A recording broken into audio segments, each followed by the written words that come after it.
Hello, everyone. Welcome back to John Webster Film and Cinematic Realms. I'm your host, as you would presume, John Webster. Uh, with me today is my wonderful co-host, Jared Kozel, and we're going to be talking about the next three chapters of Ahsoka. How you doing, Jared? I'm Oh, doing outstanding. It is always a good day when we get to talk about Star Wars, but but I'm particularly happy because we get to talk about these three episodes, which are some particularly great Star Wars. So I'm ready to go. it seems like we might have a bit of a delay. I'm hoping it resolves itself. Um,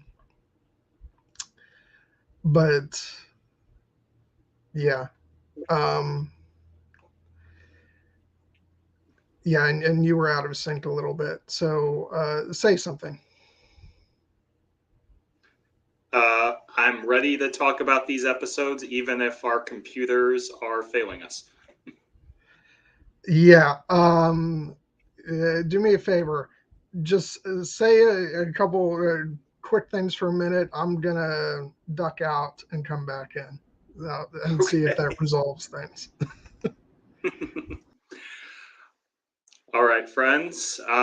This was my plan all along to get into the channel and get rid of John, so that didn't take long at all. And this is just now going to be a monologue from me to you about Star Wars, and we're not talking about anything else for the rest of the channel.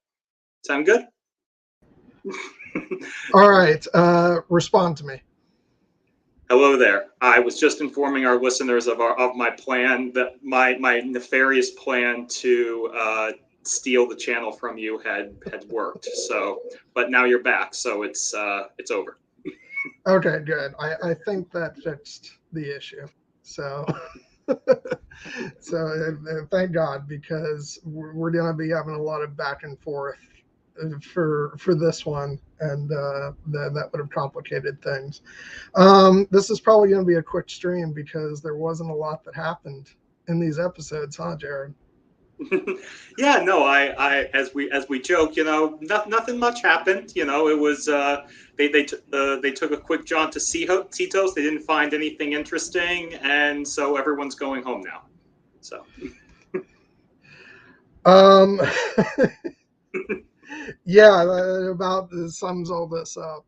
Uh, Baby Ahsoka, Hayden Christensen, and Ray fucking Stevenson. Let me just get this out of the way, man. I was obviously gutted when the news came that we lost Ray Stevenson. Now I'm positively, bereft because what we're getting from him is so brilliant, and I could be wrong, but I don't feel like this is a one and done, you know, season for the character. I just I feel like there's so much to explore with him that he might go beyond just this one season, and whether it's this show or other shows or season two of Ahsoka. If there is one, which I certainly hope there will be. Um, so inevitably, we may end up getting someone else step into the role, which is what it is. But man, I'm I'm gonna cherish what we've gotten from him so far and what we're gonna get in these last three episodes. me as well. I mean, I do personally think that if the character survives, he's been set up as too important to recast or to not recast. So I think if we will see him be recast if Ahsoka does get a season two or the character continues into the movie.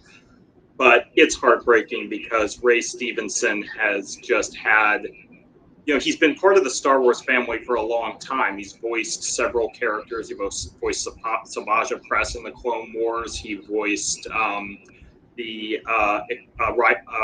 He voiced actually, no, that's Clancy Brown. I'm so sorry, but he voiced Gar Saxon is who I meant to say. This really felt like his breakout, his opportunity to have to finally get Star Wars fans to appreciate him for the great thespian that he is, and the fact that this is actually ultimately going to be his final role is devastating. But what a note to leave us all on. He will be missed. Yeah, it's just we're going to get into it when we talk about the confrontation between him and Ahsoka. But oh my God, like he was just off the charts, amazing in that scene. But yeah, so rest in peace, Ray. I loved your work for so long, and will continue to love it. But moving on.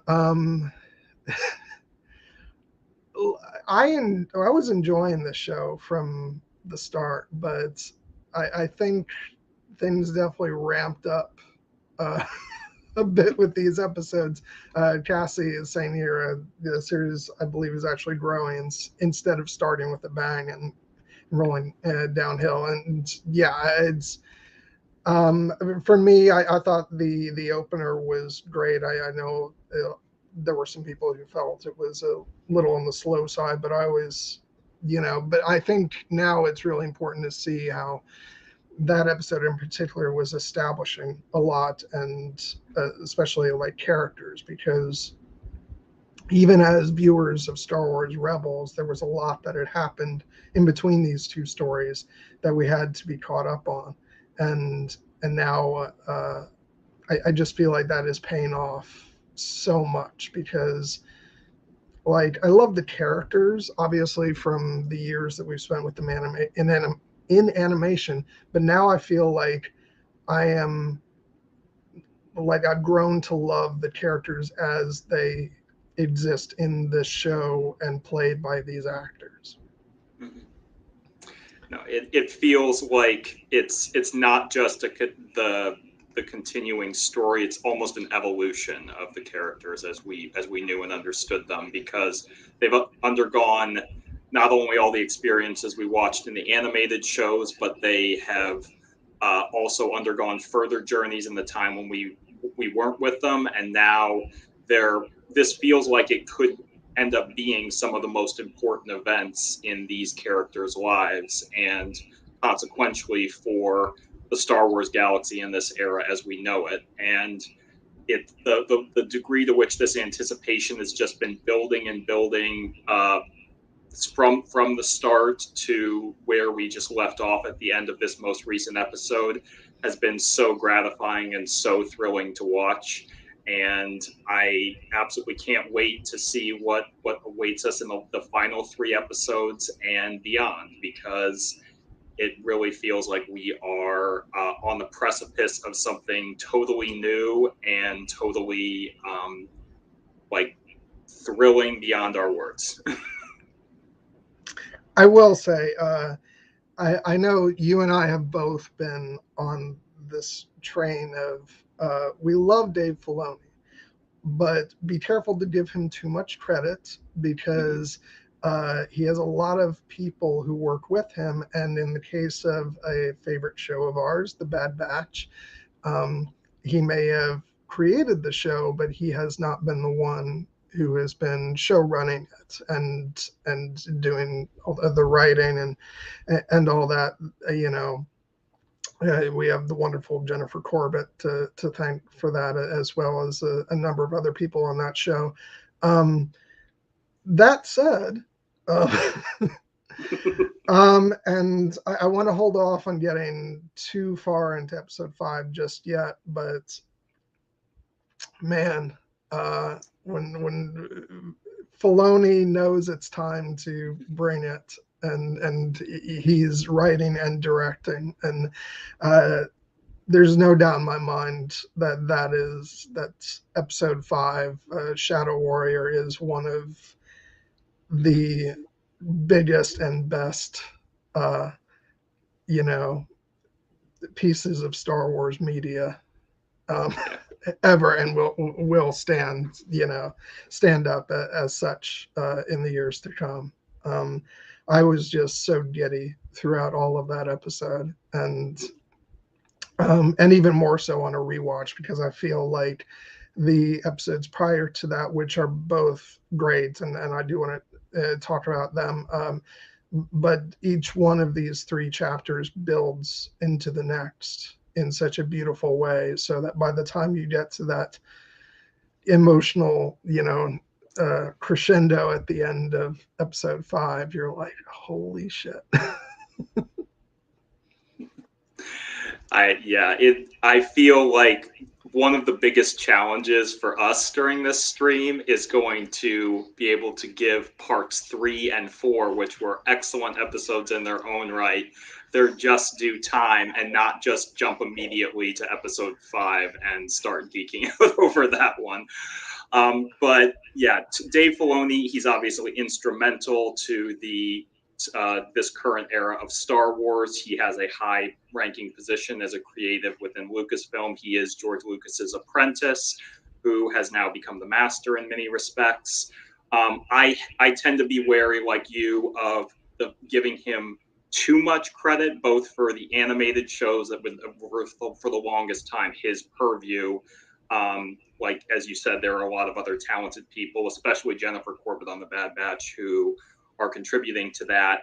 And obviously there is a strain of the fandom that thinks Dave Filoni and only Dave Filoni should be doing Star Wars, which I don't personally agree with. But I will say that he is among the best storytellers we have, not just within the Star Wars galaxy, but honestly, I think in terms of creatives working today, he has such a clear vision for what he wants to say. And watching these 3 episodes, especially episode 5, what I find myself thinking of most is Jon Favreau at Star Wars Celebration this past April got up on the stage and he declared that Ahsoka, this television show of Ahsoka, was Dave Filoni's magnum opus. And watching this, how this show is unfolded, I find myself heartily agreeing, because this is just some outstanding stuff, in addition to probably being the most purely Dave Filoni, flavor of Star Wars that we have ever seen. This is his show. He's writing every episode. He's directed 2 of them. He feels like he has finally gotten to the point where he just can tell whatever story he wants unchecked. And now that he's made his move into live action, he's going to bring everything with him, from the Purgle to the World Between Worlds, to characters from the prequels, to characters from Rebels, and he's going to mix it all together into that perfect stew that is just, when it comes out, you're like, no one else could have done this. Yeah, Steph asks us, Thrawn season 0. It is funny. It's like I'm imagining our good friends Christina and Brian, that's Lady Triple, just probably being like, "Where's Thrawn?" Because they are such massive Thrawn fans, and it's all about that build up. It's like, there's definite storytelling that needs to be told before we get to Thrawn, because once Thrawn enters in, then it all becomes about him as the antagonist, and our heroes fighting against him. So it's clear to me now why this show is Ahsoka rather than Star Wars Rebels, the live action season. Because even though it is that to somewhat, but it's very much like episode 5 shows that this is about Ahsoka's personal journey. Yeah, I was so happy to see Rex.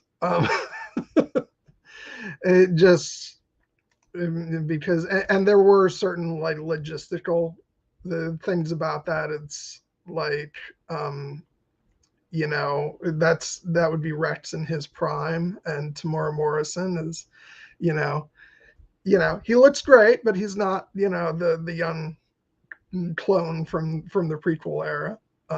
And I suppose they could have used some CGI stuff, but I was more than happy to get Rex in the helmet and just to hear his voice and stuff. I do want to put up a quick little shot. Like there's our guy. I mean, yeah, it's so easy to just slip into completely geeking out about episode 5, but like, what are your feelings just with the number of things that we saw in that episode? And it really did feel like,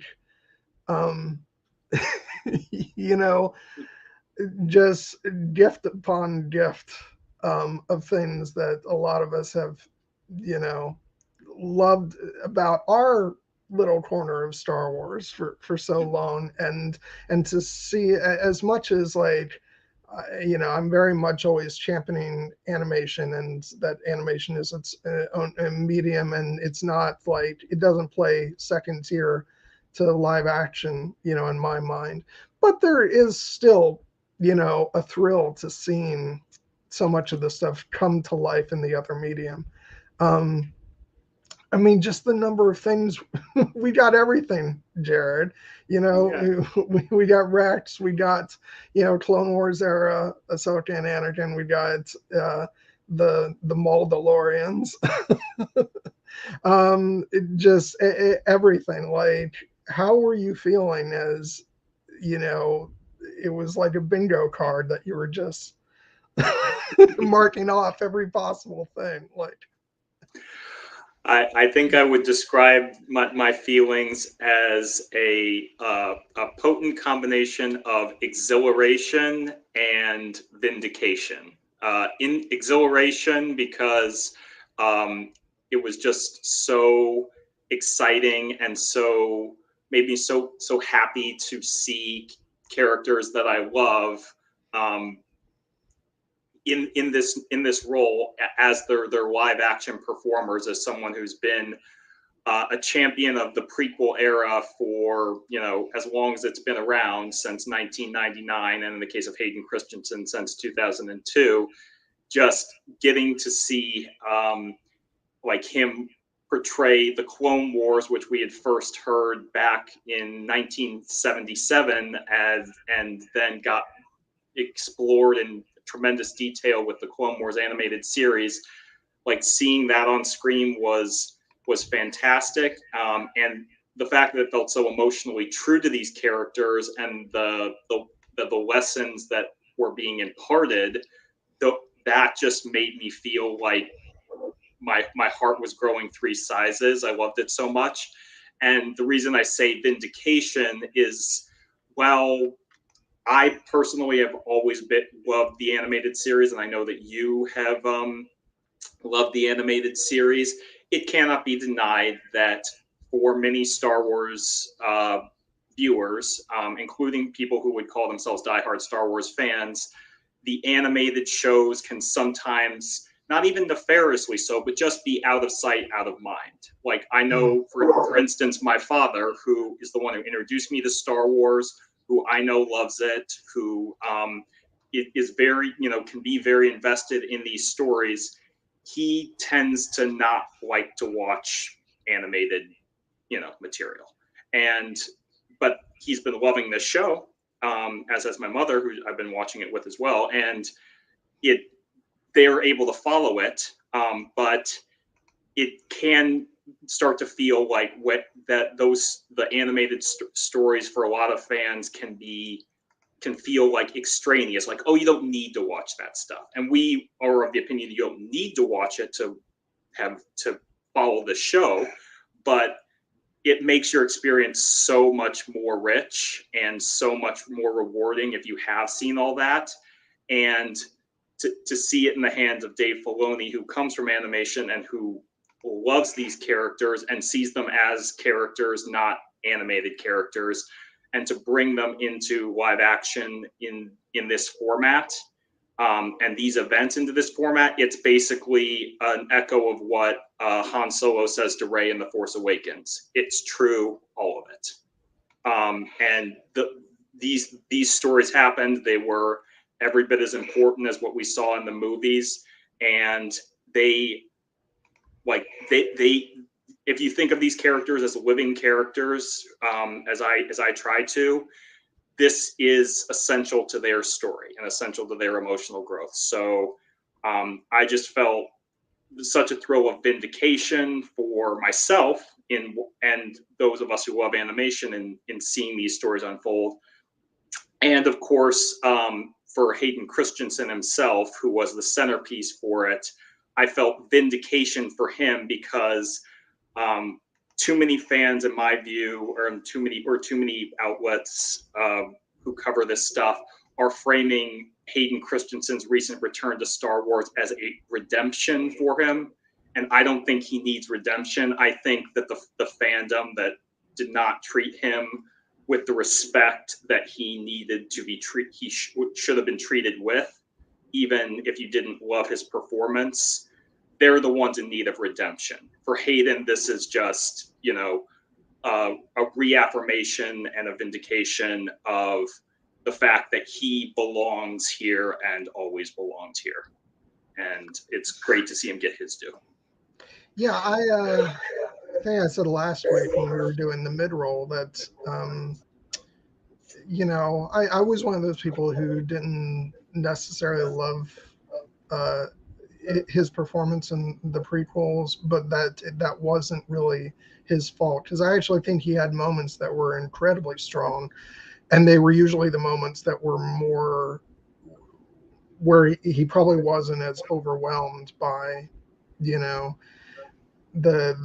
massive amounts of green screen, the fact that, I said this before, I love George and for what he gave us, but the best actor's director, he was not. And I think a lot of performers suffered from that in the prequels, probably because they didn't have that kind of attention to, sort of working on their character, and because of the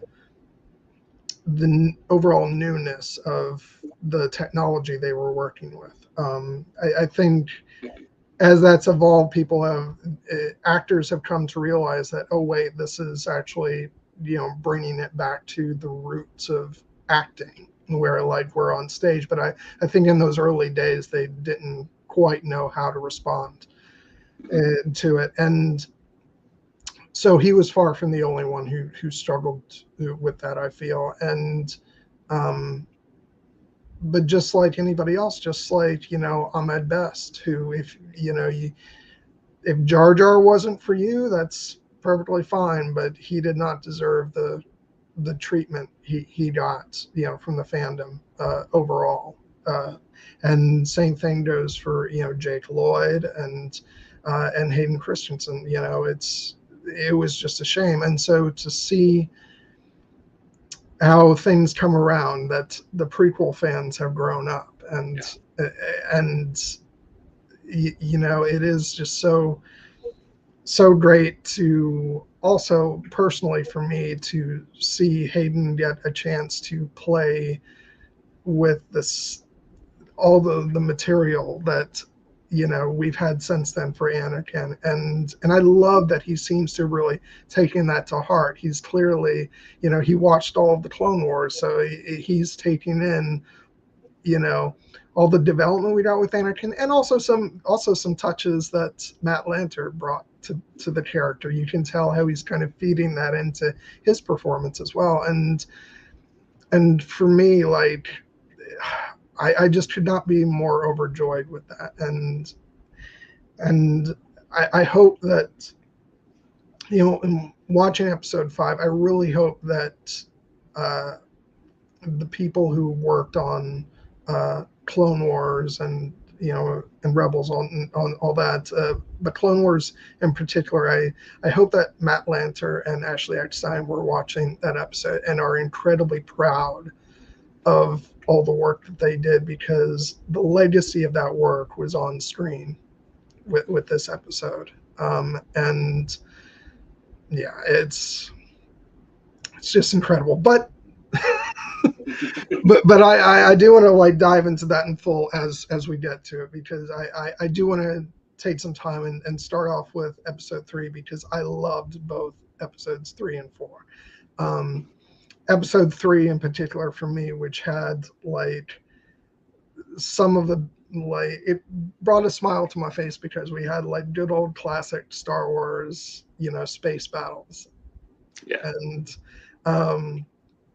And I was just absolutely giddy with that. But and I love that we start off that episode with, a training sequence, and that has flavors of the original Star Wars with Obi-Wan training Luke on the Millennium Falcon. And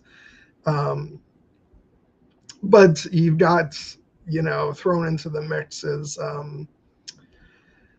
Hu Yang, who is, we talked last time about the greatness that is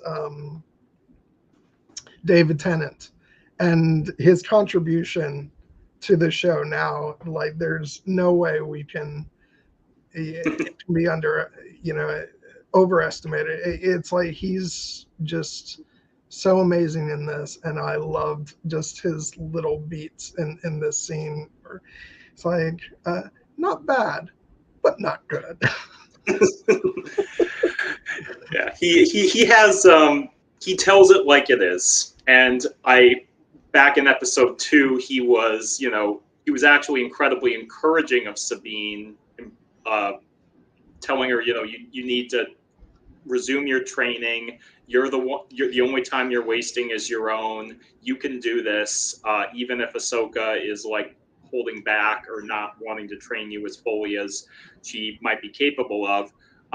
But that doesn't mean he's going to mince his words, and he certainly does not in this episode, where he kind of he lets Sabine know, it's like, I absolutely believe you can do this, but I have my standards, and you're not meeting them right now. So so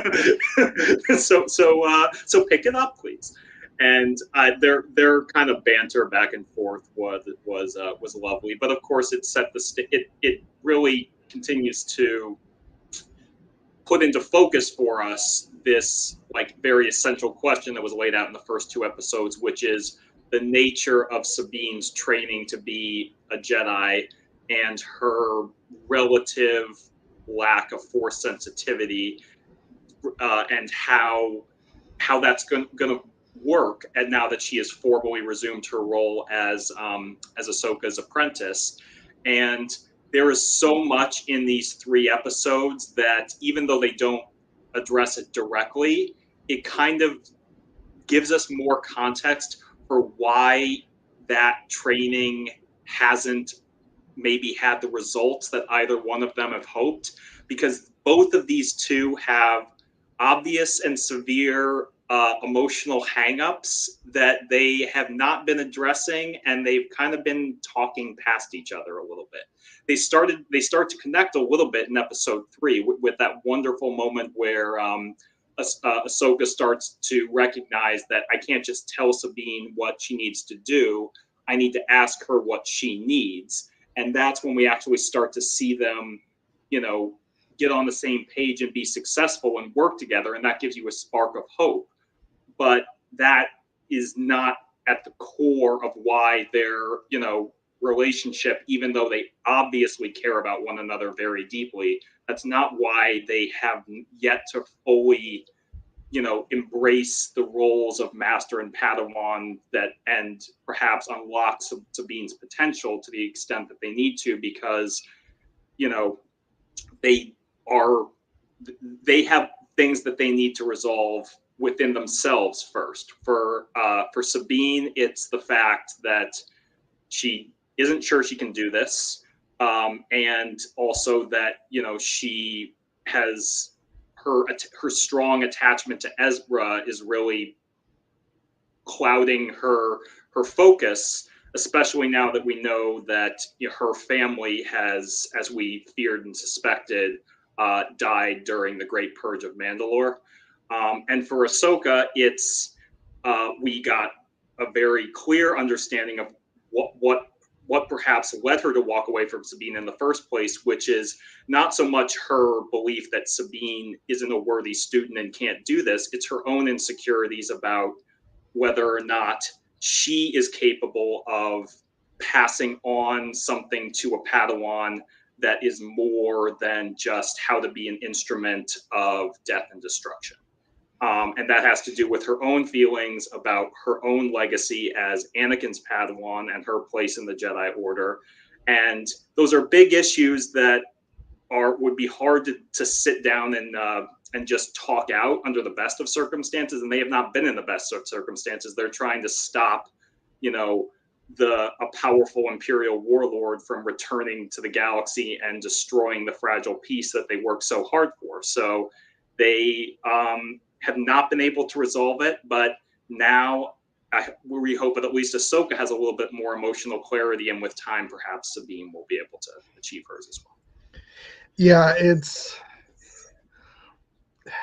so interesting getting to actually go into, and there's some ambiguity, a little bit of ambiguity about exactly what happens with Ahsoka in episode 5, although Jason does hear lightsabers. So I have pretty strong feelings about that, but we can get into that. But it's interesting because, just for someone who has been what she's been through and never really had the chance to fully process or recover from all the trauma that she's been through, which any of the things individually would be enough to break a person.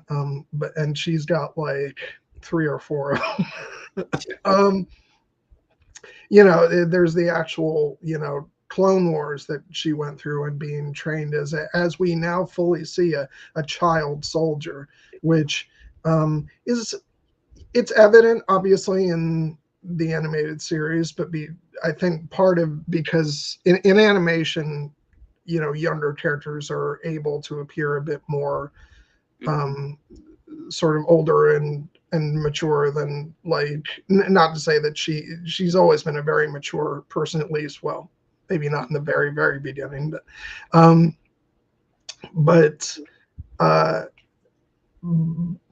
it's sometimes easy to forget that when you're watching something that's animated, and then to see that even during the Siege of Mandalore, this is a young child, it really brings into stark reality just what she was put through, and then to then go through Order 66, and then to be on the run for years and years and years, being hunted, only to end up in another war, and then to face the realization that her former master, who she had to grieve, didn't, actually transformed into this horrifying, Dark Lord of the Sith, and that she had to face him down. And we talked about the fact that we never really got to see her process that, that encounter. And she hasn't clearly. Like it's something that I think she's just buried a lot of this stuff deep down, and so that's not a great sort of mental state to be in, to be trying to then pass down teachings to someone else. And it's kind of, and I speculated about this on our last talk about the show, which was the fact that she chooses someone to be her apprentice that doesn't have natural abilities in the Force. And I don't think that's an accident, because if your apprentice can't feel the Force, then there's no danger of them succumbing to the dark side of the Force. And so, yeah, it was great to see that not only did she have to go through all that, but that Anakin is the one who, actually says, no, I'm here not to have a, as you were saying a Force Center fireside chat. I- But to teach you, but to give you the lesson that you need right now, and to help you through this, and not just Jedi lessons, but I think some important lessons about being a human, or not a human, but you know you know what I mean. But processing all this stuff, and going through all these different feelings. So yeah, she's got a lot of stuff going on, and then, as you said, Sabine is processing trauma because she's lost her family, um, not just her given family, but also so many of her found family have gone. Kanan died. She lost Ezra. She still has Hera, um, but it's dwindling numbers. She feels alone, and so it's very easy to see why she's tempted to to hang on to the hope of finding Ezra. Yeah, the idea of connection is a powerful one throughout Star Wars, specifically about what it means for the idea of attachment. And I ultimately come down on the idea that attachments are not necessarily evil. It's just, as George Lucas has said, when you allow them to, like become such a consuming factor that you lose sight of the other person, and it all becomes a selfish need about you. I can't lose this person. I can't, be without this person. That's what ultimately caused Anakin to fall. And that is what Ahsoka fears. So she has been trying to deny herself that level of connection and attachment. She has almost learned the lesson too well of, I need to be able to walk away if it becomes too dangerous. And she has mastered the art of walking away, not just from the Jedi Order and from Sabine, but from essentially any possibility of that kind of warmth and connection that is central to a Jedi's life, as Anakin says in Attack of the Clones. And Sabine's attachment to Ezra is something that she sees. It's something that I think that she fears, because not necessarily because she's worried that it will cause Sabine to go to the dark side, but because of what she fears it might, lead to in terms of the grand fallout.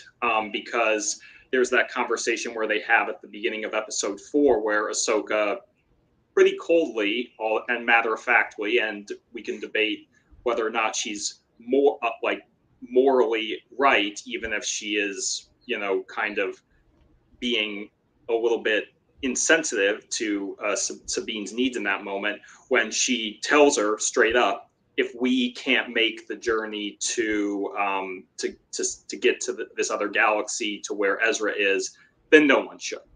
And what she fears is that by seeking out Ezra, they might allow the possibility of Grand Admiral Thrawn to return to the known galaxy. And it's not an unreasonable fear. We know how dangerous Thrawn is. We know what he is capable of. I have no doubt that if, and presumably when, he does return to the known galaxy, he will bring death and destruction. But she is allowing her fear of that possibility to override the basic, sense of compassion and empathy that gives her strength, and she so that's why when she and Sabine attempt to, connect in that way and fight together, they aren't truly, operating as one, because they have different objectives. And it all comes to a head when Ahsoka becomes distracted when she fears Sabine might be lost. But when she sees Sabine is all right, she wants her to destroy the map. And she doesn't fully appreciate that that is something that Sabine is not ready to, make that commitment. Ahsoka asks her point blank, can I count on you to make this choice? And Sabine says that yes, you can, but you know from the moment that she says that that's not actually what she wants or needs or means. And it leads to tragedy because it distracts Ahsoka. It nearly leads to her death. It leads to Sabine's, ultimately falling into such despair that she's willing to surrender the map to Balin and go with him to the other galaxy, just because Ezra is what she thinks it's all she has left. And we know that's not true, but when you're in such a dark place and that one person seems to be the only thing that you can hold on to, that's the point that Anakin got to with Padme, and that's where Sabine has found herself with Ezra. Even though I don't believe her attachment to him is selfish, I feel like she is ultimately in the position where she needs that connection because she's not getting it from her master right now. And as you mentioned, she still has Hera in her life, but Hera now has a son of her own. And whether it's right or wrong, I'm sure Sabine feels like, well, he has to be Hera's priority right now. Like, and who could I, where do I belong? Who can I, who am I without this family that I found myself with that is now scattered to the four corners of the galaxy? And so she's departing the known galaxy to seek what she believes is the only family she has left, when perhaps, by going through this experience, she will find that she and Ahsoka could have, had that connection all along and maybe prevented something like this. But these are the lessons that characters have to learn in these stories, and we just have to hope that the consequences are not too severe, because as Ahsoka said in the first episode, sometimes even the right, the things we do for the right reasons can have the wrong consequences. And that's what's playing out right now in terms of the grand geopolitical scheme of things. Yeah, I do want to mention this moment. Obviously, they have a great conversation here, but it's capped off by she leaves and Sabine tries to do what I think we've all tried to do at one point or another in our lives, and move the cup with the Force. Yeah. I'm pretty sure as a kid I said, maybe if I just believe it hard enough. Oh, we've all done that. Yeah. And I love that little beat at the end where Sabine tries to move the cup and then she isn't able to do it, and she gets up and is like, "You win this round." Oh God, and I do want to say I love that this is the way they went with the whole thing. The fact that I know a lot of people going into this season, which is why it's like, maybe try watching it first. A lot of people were up in arms here, like, what? So now, now Sabine has the Force and she's, going to be a Jedi. It's like, well, no, this is the entire point. It's the fact that she isn't able to wield the Force. And that's a story point. Maybe don't jump to conclusions before this story is presented to you. Although I do wonder if this will ultimately build to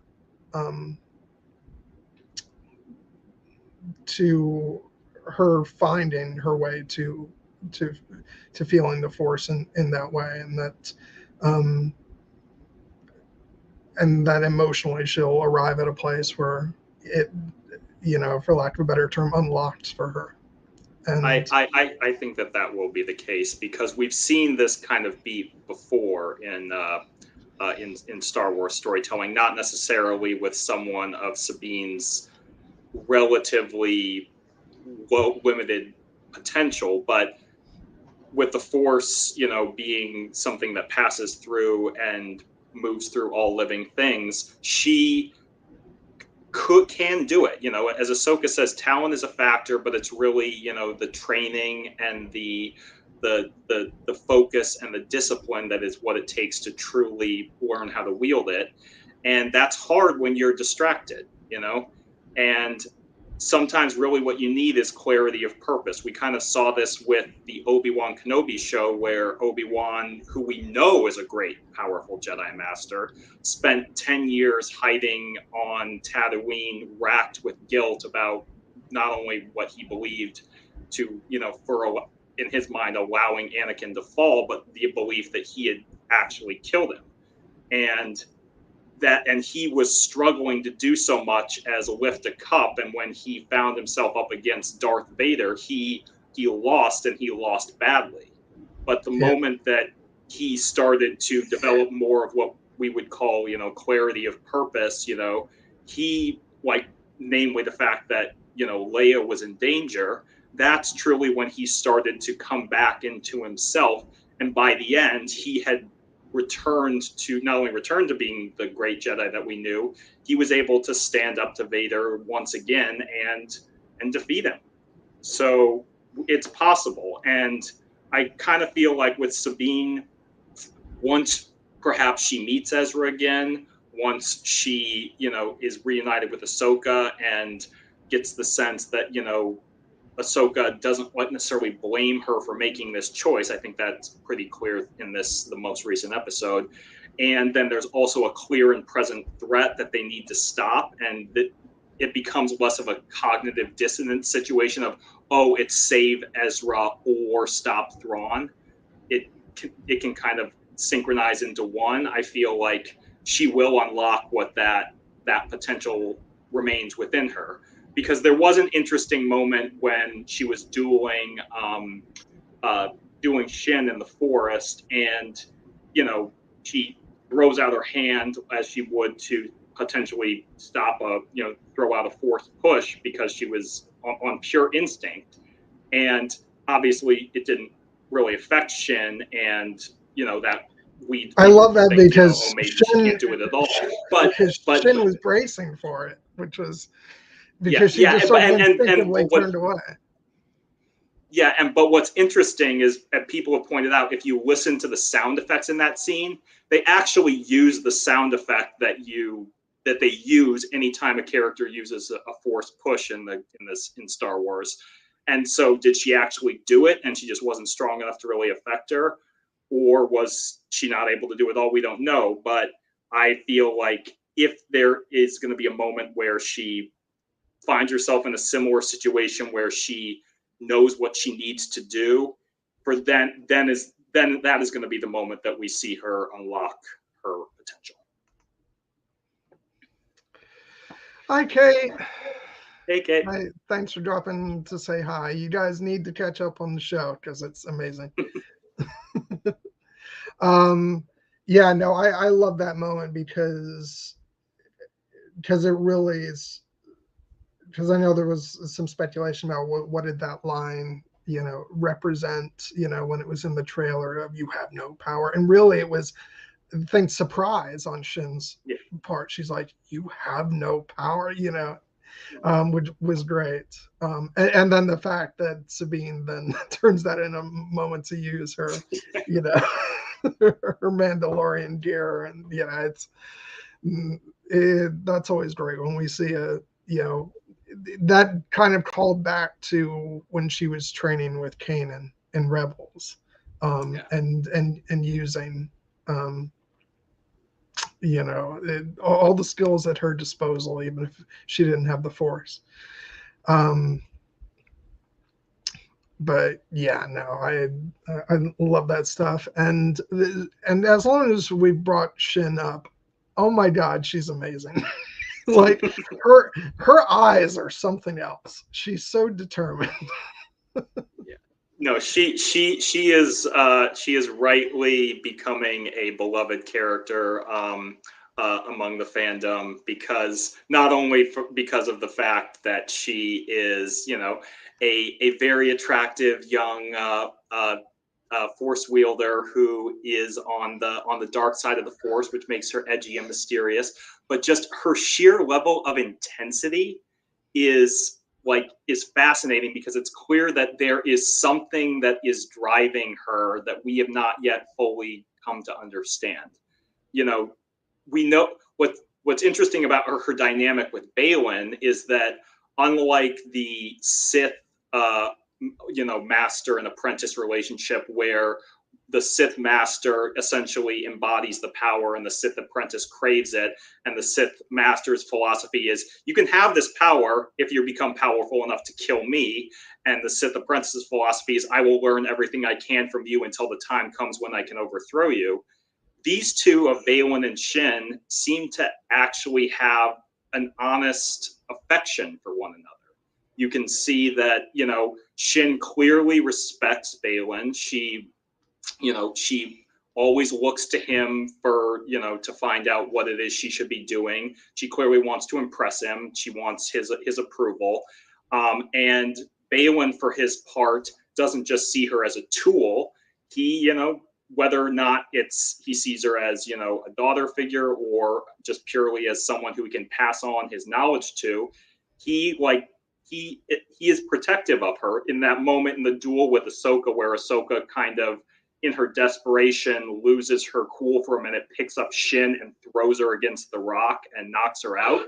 You see Baylan turn towards Ahsoka, who we know is an incredibly powerful Jedi, and you can tell he's like, all right, that's it. And he unleashes that level of power. And from then, Ahsoka, honestly, it's a little bit surprising and distressing to see. He handles Ahsoka severely. He beats her, and yes, as we learn in episode 5, he comes within a few millimeters probably of killing her.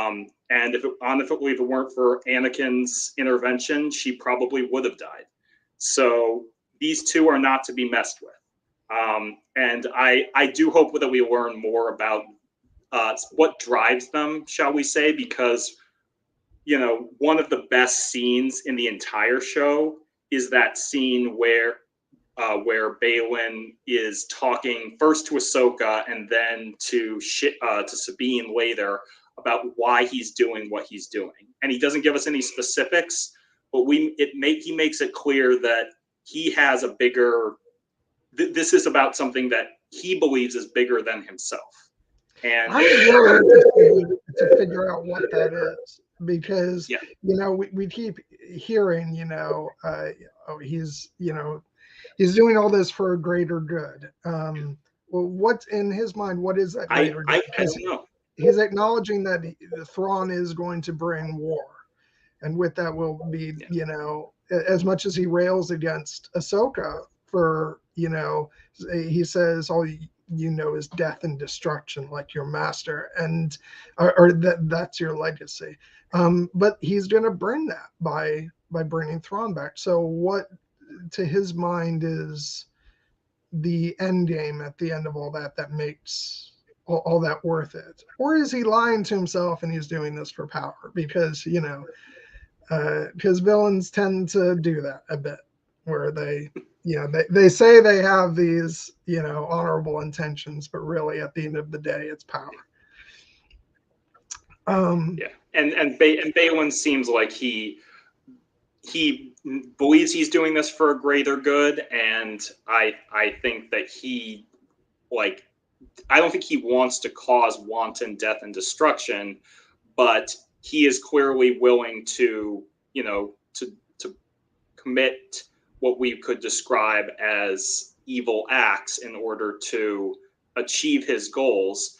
And he says himself that, he sees this as a necessary evil one must destroy in order to create. And the question, as you framed it, is, what does he want to create? Does he want to restart the Jedi Order in his own image? Does he want essentially a fresh start in this new galaxy? Does he simply want to, accumulate as much power for himself as possible and kind of remake the world as he sees fit? I feel like we have to have an answer to this before the end of the season, even if it's not the full answer.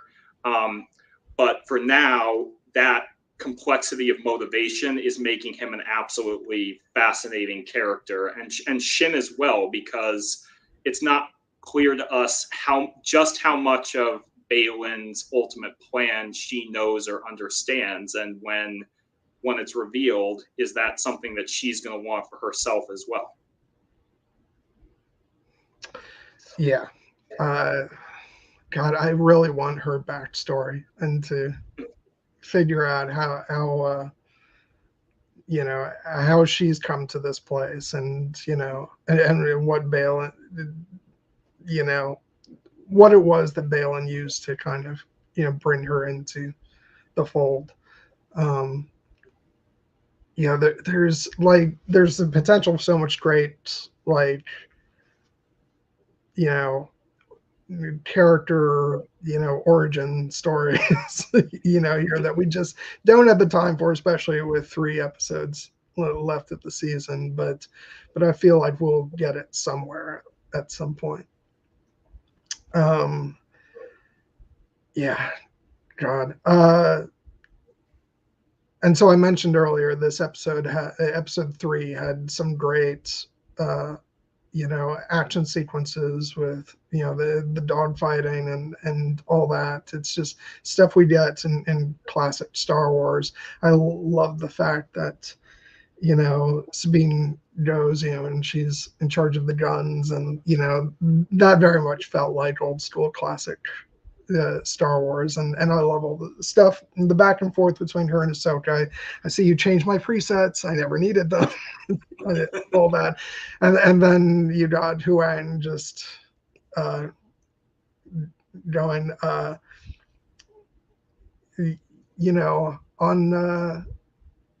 I forget what he says exactly, but she's like, "Do you have any input or whatever?" And he's like, "On the battle, no, but I have several thoughts about what's going on." It's so great. If you guys don't get on the same page, there might not be a later. Yeah, it's, oh God, so great. Yeah, and I know some people, I think there were people who loved it and people who had some issues with it. I love when Ahsoka gets out on the wing, and because that did feel like the animation stuff brought to life, but in a way that was still convincing for live action. Like I never felt like that was sort of the way a lot of overly computer enhanced action can go. It never felt to me like it was breaking the laws of physics, although I'm sure it probably was. but it still felt real enough to where I was on board with it, and it just reminded me of Ahsoka, like in the Clone Wars, Ahsoka and Anakin absolutely would have pulled a stunt like that. So I think that they did. They definitely had some space suit hijinks in the Clone Wars. I know Ezra pulled this exact same move as well in Rebels. So it felt like something that almost Dave Filoni would have seen as a challenge of there are certain things you can do in animation, but you can't do that in live action. And this sequence almost felt not in a contentious way, but almost in a friendly way, oh, hey, yeah, you don't think I can do this in live action? Watch me do this. Which was great. And it's just the minute she says, "I'm going to go out there," and Sabine goes, "Out where?" Yeah. It's like, oh yeah, this is the Dave Filoni I know and love. Yeah.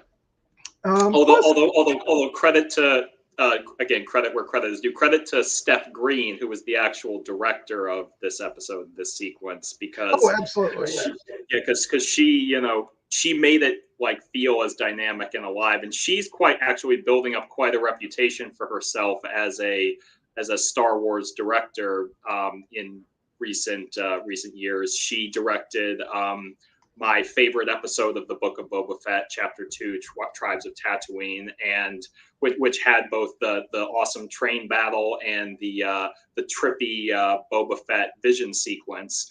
And then I believe she also directed an episode of season 3 of Mandalorian, and then she directed episodes 2 and 3 here. And she can have a return engagement whenever she wants one, as far as I'm concerned, because I think that she's got a great eye for action.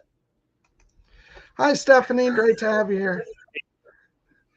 No, yeah, you're absolutely right. I'm interested to see what her episode of The Mandalorian was. I'm looking it up right now. I want to say it was the second one. I will look, and because I'm not seeing it. Oh no, I apologize. She did not direct an episode of Mandalorian season 3.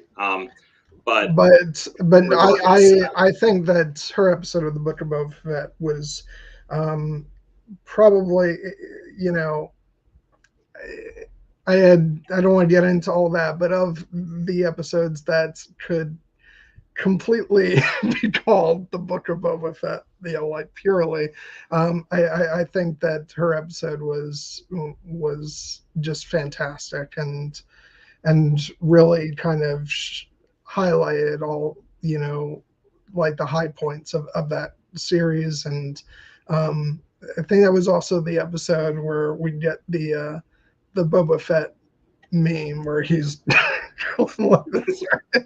that was great. But no, I love that episode of the show, and yeah, and she did fantastic work on her episodes here. I think that I know a lot of people said that they I think a lot of people were bigger fans of episode 4 than of episode 3, but I personally just loved episode 3 because it felt rooted in so much like classic Star Wars. It felt like a great blend of classic Star Wars and also the most Clone Warsy episode of the live action television that we've gotten so far. Little did we know that record would be eclipsed in just 2 short episodes, but the direction on this series has been outstanding. Both Steph Green and Peter Ramsey, who of Into the Spider-Verse fame, who directed episode 4, and then of course the man in the cowboy hat himself, who took the reins for part 1 and part 5, which was, in my opinion, a career best among all the live episodes that Dave Filoni's directed. And going forward, we've got, I believe it's Jennifer Getzinger is directing episode 6. I'm not as familiar with her work, but I know she's been very accomplished. Geeta Vasant Patel is directing episode 7, I believe. She is probably most famous for directing episode 8 of House of the Dragon, Lord of the Tides, which is I think I've heard of that show. Yeah, and then Rick Famuyiwa will be bringing us home in the finale. So I feel like the direction on this series, as well as Dave Filoni's writing and all the performances, have just been top notch. And I will say that, and we talked about this a little bit last time, I love the format of this show. The Mandalorian is what it is. I know it's exactly what Jon Favreau and Dave Filoni want it to be, that it's a more episodic series, but I love me some serialized storytelling, and I'm very happy that that's what this series is, because it's what we want for this character, like a big epic story.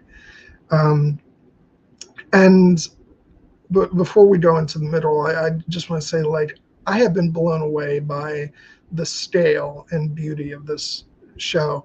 I on one of my rewatches a couple nights ago of these 3 episodes, I went ahead and did like the pseudo theatrical experience where, I have a 4K TV, so I sat myself like 6 feet away from that screen, put my headphones on to get like the great sound, and just let it envelop me. And it's such a different experience. I would tell everybody these shows need to be watched on the biggest screen possible, because there's so much detail in the image, and that, like, these very much are. It reminds me what George Lucas told Dave Filoni is like even with the Clone Wars, where they were making like short films, not a TV series, where it was meant to have like the scale of a major motion picture, and I think that's carried over to these shows where they do feel like more like movies than a show. And I think watching them in a bigger format definitely demonstrates that. And I wish they would show these in theaters. I know there was the very limited release for episode 5, but I would have loved to go see that episode on a big screen. It's just there was nothing close to me. So, but yeah, this is just, these shows are a feast for the eyes. And I also do, I want to say, I think that it's better for the overall visual experience, because I think watching it on a small screen, and we're like aware of the fact that they are using like the volume for the show. So I think we're a bit more critical about, well, does the entire frame of the picture look like it was really shot on location. But when you're watching this on a big screen, you're so drawn in by what's going on with the characters, and then all the visuals outside of that are just so overwhelming, and give off such a big motion picture feeling that that's the way they should be watched. So yeah, I know not I'm generally not the I don't have the freely admit I don't have the greatest eye when it comes to these visual effects, and part of it is I don't really want to. I kind of want to just get swept up in the story. So a lot of times when people are trying to pick out like, oh, what's the volume, what's not the volume, I'm like, I don't care. If it can fool me on first glance, then that's good enough for me.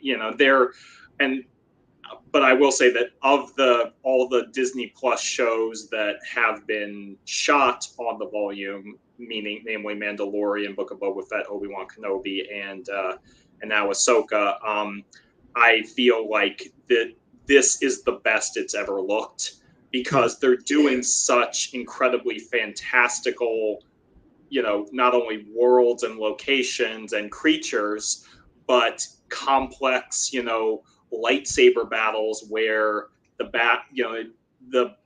like you need to believe that they're in a real environment for the stakes to feel as high as they do, and it looks pretty seamless to me.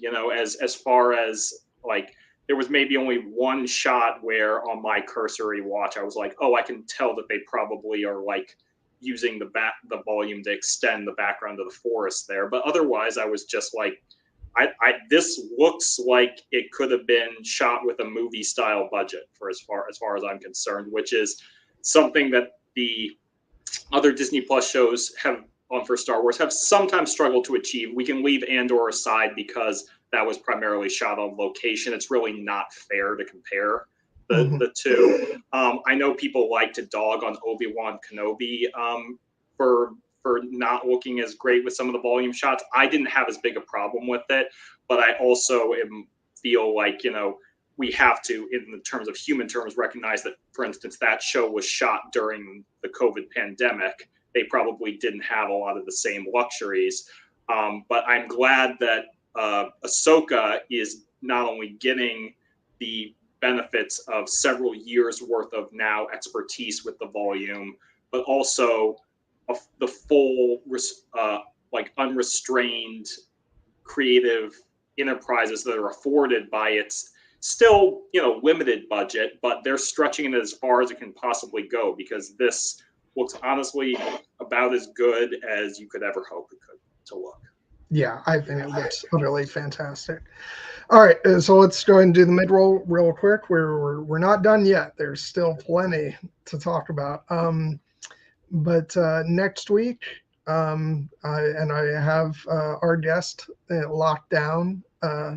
The AR will be joining us for the 20th anniversary celebration of Pirates of the Caribbean. So we're finally getting to do it. Yeah, I feel old, Jared. You know, as Ahsoka says in this episode, when Anakin kind of teases her, you know, it happens. But yeah, no, it's gonna be so much fun, and I probably will go ahead and rewatch all three films, just so we can dive into that. You're really gonna have to twist my arm for that Darn. one. No, yeah, so that's gonna be great. Can't wait to talk about that. And then we have to talk about what we're doing after that. Yeah, well, there are plenty of ideas. Yeah, we'll because of course we'll eventually be coming back to talk about the last 3 episodes of Ahsoka, and then I did have an idea for about when we come to probably have to be the week after because I'll be on a vacation, but for Halloween. I thought we could do a stream on the Tim Burton film Sleepy Hollow. How does that sound? I would actually love that, because that's a movie that I have actually only seen all the way through once, and I really, really liked it, but I haven't gone back to revisit it in a while, and I would love the opportunity to do that. Yeah, so that's a bit further down the line, but that'll be coming up, and yeah, so we'll talk about what we want to do the week after next. But for now, it's all about Pirates of the Caribbean. So, yeah, anything you wanted to talk about? Get out there. I'll just take this opportunity, because we didn't get a chance to do it at the top of the show, specifically to call attention to what I'm sure all of our friends are already aware of, but we're going to keep saying it every time particularly when we're talking about Ahsoka, that this show, Ahsoka, was created during the 2023 SAG and WGA strikes, and without the efforts of the brilliant creative minds of the writers and actors who helped to make this show, it wouldn't exist. So many of the shows that we love and the movies that we love would not exist. And it is our continuing mission in talking about shows like this and all the movies and shows we talk about on this channel to celebrate their work and their contributions and highlight how irreplaceable they are, in the hopes that those producers who are behind the money that gets these shows made recognizes their value and decides to pay them fairly, because right now it doesn't look like there's any end in sight to these strikes, and I hope that they continue for as long as necessary for the artists to get their just due.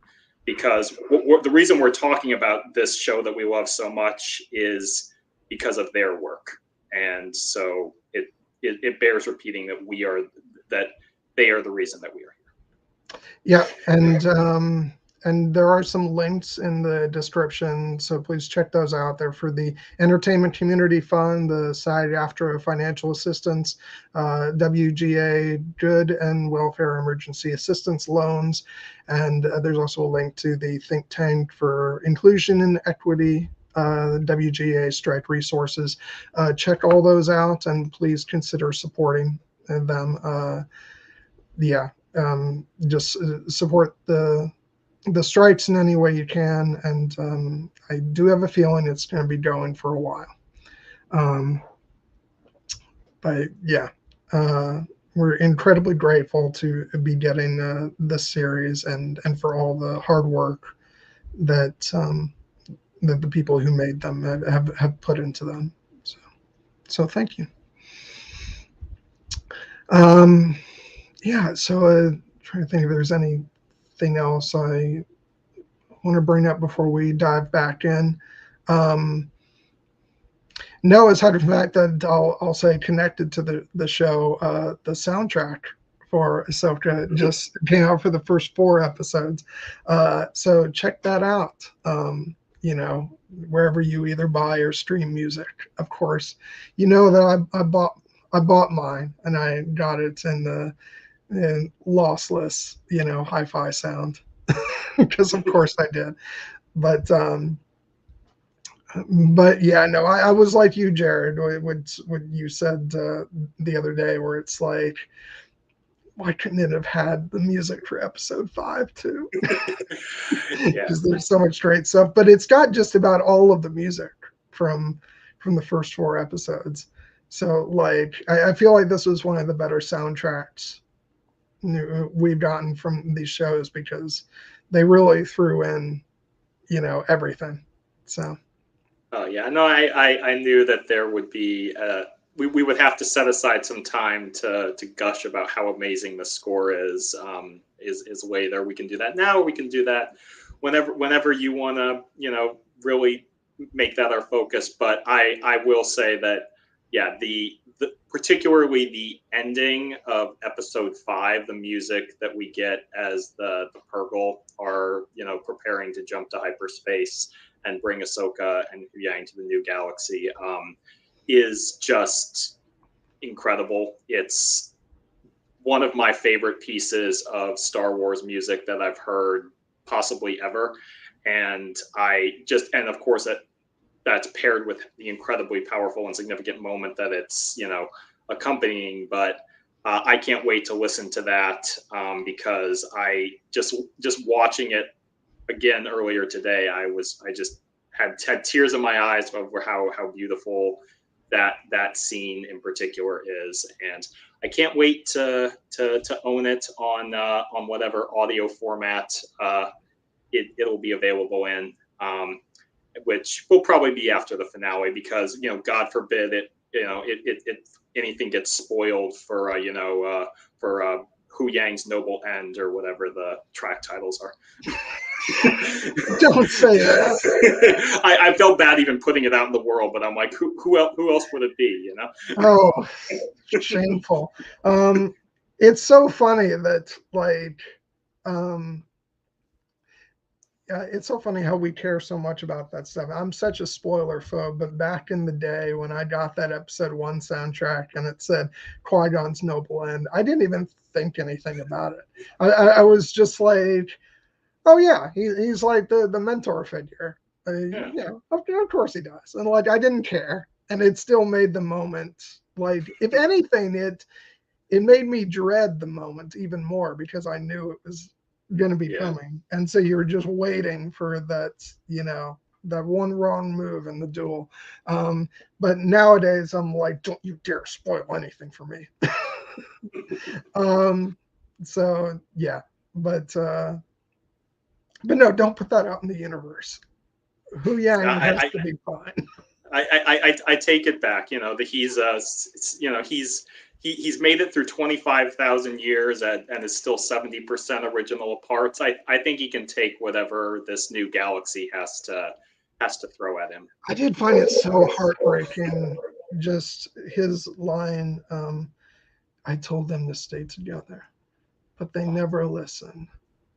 Yeah. They never listen. And you get the sense that he's talking about more than just, you know, Ahsoka and Sabine, that he's seen so much and seen so many, you know, die, and seen the Jedi Order, you know, collapse. And yeah, it's, my heart broke for him in that moment, and I'm like, damn, Star Wars really tears me up over these droids. Yeah, that may be the saddest we've ever seen a droid look, and we've seen some sad droids, you know, but you know, because they really do manage to imbue them with a surprising amount of emotion. But all credit to David Tennant's voice performance, and to the, you know, the puppet that they use for Hu Yang. Those eyes, the way that they have his eyes like fluctuate with the emotion that he's feeling. It's so good. It makes you like feel so deep. When they light up at the end, as they're about to take off into hyperspace, it's like, oh my God, he's so good. I'll tell you, I cannot wait until we get the the Disney Gallery episode for this show, which I think it's safe to say we'll be getting because they've done one for all of the Filoni Favreau shows. Yeah. So I think we should get one because I really want to see like how they did a lot of the tricks because I wasn't sure like to what degree Hu Yang was in puppetry and like if they used some CG, but he very much looks like a puppet. So yeah, I imagine I don't know for sure. My assumption is that he's a puppet with a little bit of CG augmentation for the sequences, like the one where he has some fisticuffs with that HK-87 droid, which is such a cool moment because that's something I never thought I would see from him, and it was just awesome to see that this droid who survived for 25,000 years. Of course, he knows how to fight a little bit. All right, so like and we can go back and if there's stuff you feel we didn't talk about, we can jump backwards and forwards and all that. But let's just go ahead and get to the main course here, which is when Ahsoka wakes up in the world between worlds to hello Snips. I mean, how are you feeling in this moment? I was so incredibly thrilled. We had suspected and frankly knew for a long time that Hayden Christensen would be in the show, but what we did not know was how or when or how he, like in what capacity they would use him.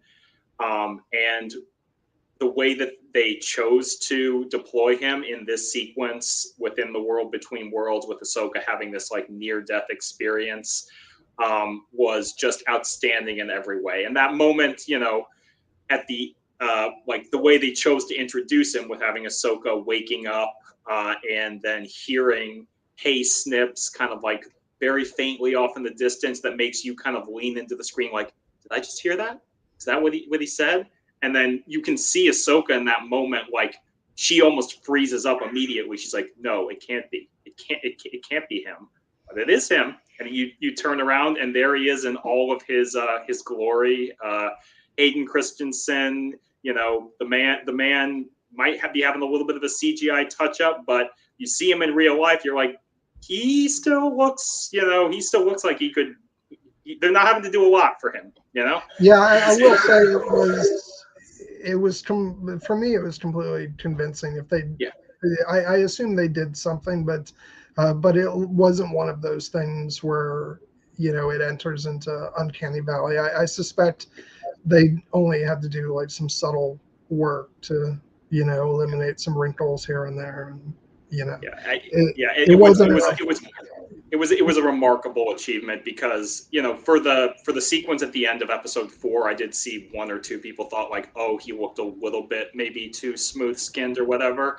I didn't personally agree. I thought he looked great, but for episode 5, it was flawless. It was basically 2005 Hayden Christensen come to life once again. But even setting aside all that, just the simple fact of the character being there, and the connection between Ahsoka and Anakin is one of the most important relationships between any two Star Wars characters. Strong enough that they essentially built 7 seasons of a TV show out of it, and now we're getting to see, if like the original Anakin actor, all credit to the great Matt Lanter, but to see Hayden Christensen's Anakin addressing Ahsoka Tano as Snips, and reinforcing that this is the same character who had that relationship with this young Padawan through that time in the Clone Wars that we fell in love with. It was as I said earlier, it was such a vindication for Hayden, for the Clone Wars fans, and for Dave Filoni's creative confidence to deploy it in this way. Because as we get into talking about how they actually chose to use Anakin in this sequence, I thought it was brilliant, and it was not what I expected, because I kind of had in a weird sense, when the episode opened and it was on Cetos and not in the World Between Worlds, I was kind of like, oh, it's not going to be 50 minutes of just pure World Between Worlds, shenanigans. But that was for the best, because they had a very specific use for Hayden and for Anakin in this sequence, and it was focused on Ahsoka's needs in the moment as a character, not on ours. I kind of have I've noticed over the past few years that people have a tendency to want characters to sit down and talk about experiences that they've had or that we've seen in earlier seasons of shows, or to essentially talk their feelings out in that way. And a lot of times creatives don't do that because they want to find a more visually dynamic way to have the characters work through that same essential conflict without just having it be two characters talking. And they managed to, and that's what Filoni did here. I was hoping that I was envisioning Ahsoka and Anakin just pouring their hearts out to one another in one of those Force Center fireside chats, but Dave Filoni managed to get everything that he needed to get from that same emotional dynamic in a much more interesting way through the use of these flashbacks and the lightsaber. Fans usually don't know what they want anyway, because when we do get those character interactions where they sit down to basically recap stuff we already know about, but that the characters need to talk out, then fans are like, oh, they're not doing anything creative here, they're just recounting things. It's like, but this is isn't this what you wanted? Yeah. So it's they're always caught between a rock and a hard place, but I loved it, because you're right, I expected very much this to be the Anakin Ahsoka sort of reconciliation of talking through the fact that Anakin was Vader, and sort of coming to a peaceful place. But that's not what this was about. This was about Ahsoka is stuck. She's she's not at peace, and Anakin didn't appear to sort of resolve his issues. He came to help her with hers, and I just thought it was great, because it was unexpected. And I talked about how I wanted those Clone Wars flashbacks, and this was not the way I expected to get them. I actually expected the episode to open up with a flashback, before then jumping into the present, and then they were gonna talk it out or whatever. And when it didn't open up with that, I was like, oh, so I guess we're not getting that. But then as the episode went on, I was like, oh no, we are. Yes. Just in a completely different way. Which, and let's talk about when we go into the past, and we have to right off the bat talk about how phenomenal Ariana Greenblatt was as the younger Ahsoka, because oh my god, she just did such a phenomenal job. And what it did was, it was such a great way to bridge the Ahsoka that we remember from Clone Wars, specifically Ashley Eckstein's portrayal over the years, with Rosario Dawson, because the younger Ahsoka here kind of felt almost like a blend of the two. And I just thought that was so amazing. And to see her with, Clone Wars era Anakin with that armor and that haircut and everything, it's like, it's the kind of thing that's, has sort of been in fans' minds for years, is like, as we fantasize about, well, what would the Clone Wars have been like in live action, and that we never actually think we're ever going to see. And then here it was. And it did kind of feel like a fever dream, which, was fed into by the fog of war and all that stuff, which I thought all that was brilliantly shot. But yeah, it was really insane just to be like, oh my God, we're sitting here watching this.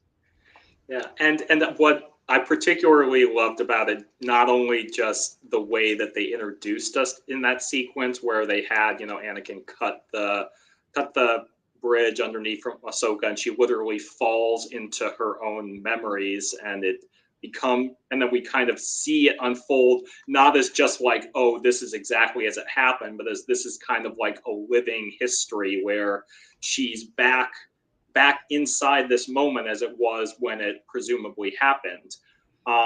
And the moments that they chose to show actually ended up being, as we would expect, incredibly significant moments, because yes, this picture right here where we see Ahsoka like, feeling incredibly guilty and torn up about the clones that were under her command, who died under her command, and she feels responsible.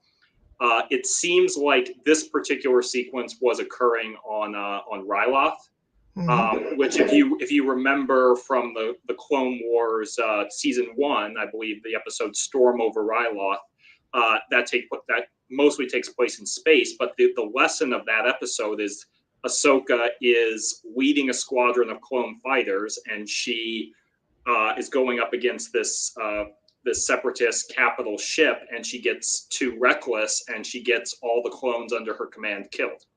And then she has to reckon with that, and then Anakin has to kind of like help her get back on her feet and try again, and ultimately she succeeds. And we don't end up seeing her and Anakin on the ground after that on Ryloth. And then they end up shifting focus, I believe, to Obi-Wan and then to Mace Windu. But if we imagine they continued on and did end up fighting on the surface, this is kind of an extension of that same lesson that, of Ahsoka struggling with the costs of war. And I think what was probably the most surprising for me about this sequence, and I thought it was beautifully done, was I expected Ahsoka's unresolved trauma related to Anakin and everything to be related to guilt, essentially, about the past and the road not taken, and the idea that, like, oh, if I hadn't left the Jedi Order, perhaps I could have prevented Anakin's fall and saved us from all this destruction. And I'm glad that they didn't go into that, especially because there was a rumor that this sequence was like, and I don't think it was substantiated, but that the sequence was going to involve like alternate realities and like flashbacks to what if Ahsoka was the one who went to confront Anakin on Mustafar instead of Obi-Wan. And I didn't really want that, because I just thought that would kick the door open to a multiverse and time travel and stuff that I don't particularly want to see in Star Wars right now. But the way that they skirted around it was actually very elegantly done, because Ahsoka's trauma is not so much of the idea of, oh, I could have prevented Anakin's fall, i.e. past looking, but it was her the reason she's stuck is because she can't move forward into the future, because she is so afraid of, as we see, the legacy, the idea that this was all that she was trained to be, she was trained to be a warrior, an instrument of death and destruction, as Baylan kind of mocks her for in the previous episode. And she is wondering, like, is that all that I have to contribute to the galaxy? Is that all I can pay forward to my own Padawan one day? And Anakin kind of has the little bit of a very deliberately like meta commentary, like, do you even want a Padawan?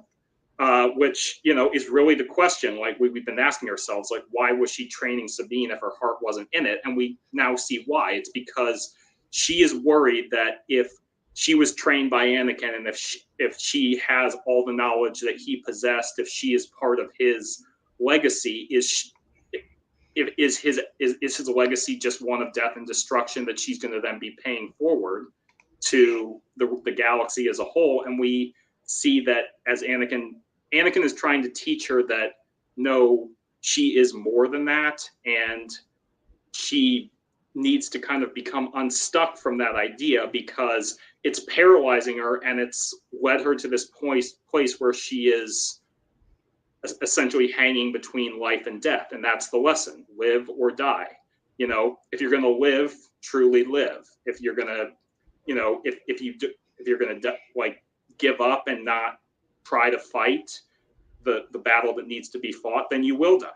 And the way that they portrayed that in a very dynamic fashion is what made the sequence so brilliant, because Anakin could have told her all this, but Anakin's style was the way he always trained her during the Clone Wars was to essentially place her in a situation where her pure instinct would kick in and her natural abilities would, you know, help her because she does want to live.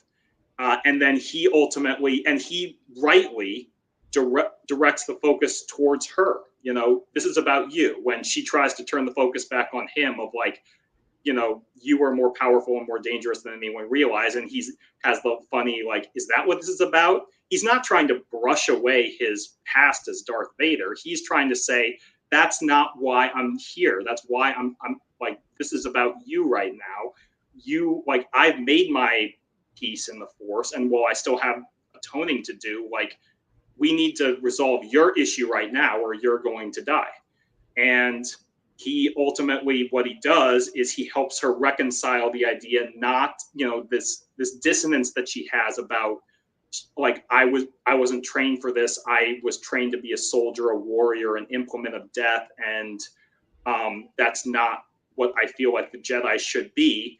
And he helps her realize that, yes, you do need to fight, but as Yoda says in Rebels, like, how we choose to fight, that's the real question. And he helps her come to understand that if you choose to live, if you choose to fight, if you choose to go forward and do this in the right way, you can become, again, that's which the Jedi once were and always should have been, which is not a soldier, but a keeper of the peace.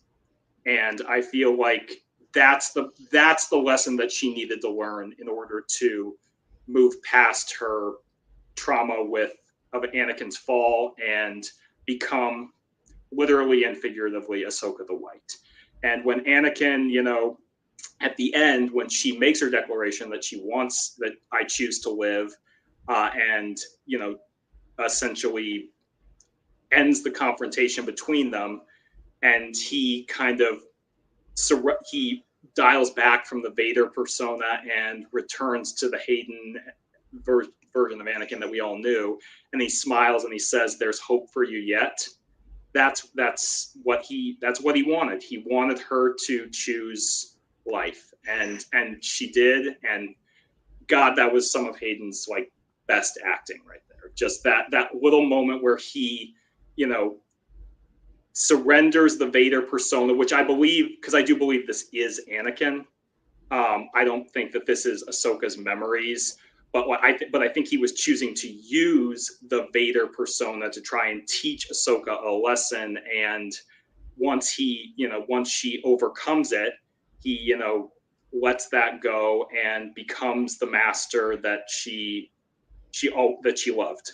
And let's talk about the back and forth between when some of the visual stuff that they did with Anakin and Vader here. I've gotten these two where he's walking off into, you know, the mist, yes. and then it flashes to us. I mean, dear God, like, this is some of the most amazing stuff we've ever seen. And visually in Star Wars. I loved it. And then when they're back, you know, in the actual world between worlds, you know, and he's walking towards her as Vader, and it's flashing between, you know, him and, you know,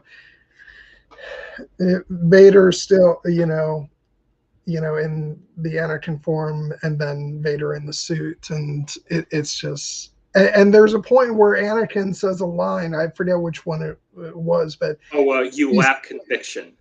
He says it as Vader, and I'm not even sure they brought in like the James Earl Jones voice or anything in that moment, but he just sounds so much like Vader in that moment, which goes back to what I think Lucas talked about when he talked about his casting in the prequels, was that what Hayden was doing was working on a certain speech pattern that you could easily see that being Vader speaking, and I think that pays off here beautifully, where it's just, he was scary as hell, and when it's just him and, you know, and the red eyes and stuff, and like this would have been like Vader at his full potential, you know, if not for the fight with Obi-Wan.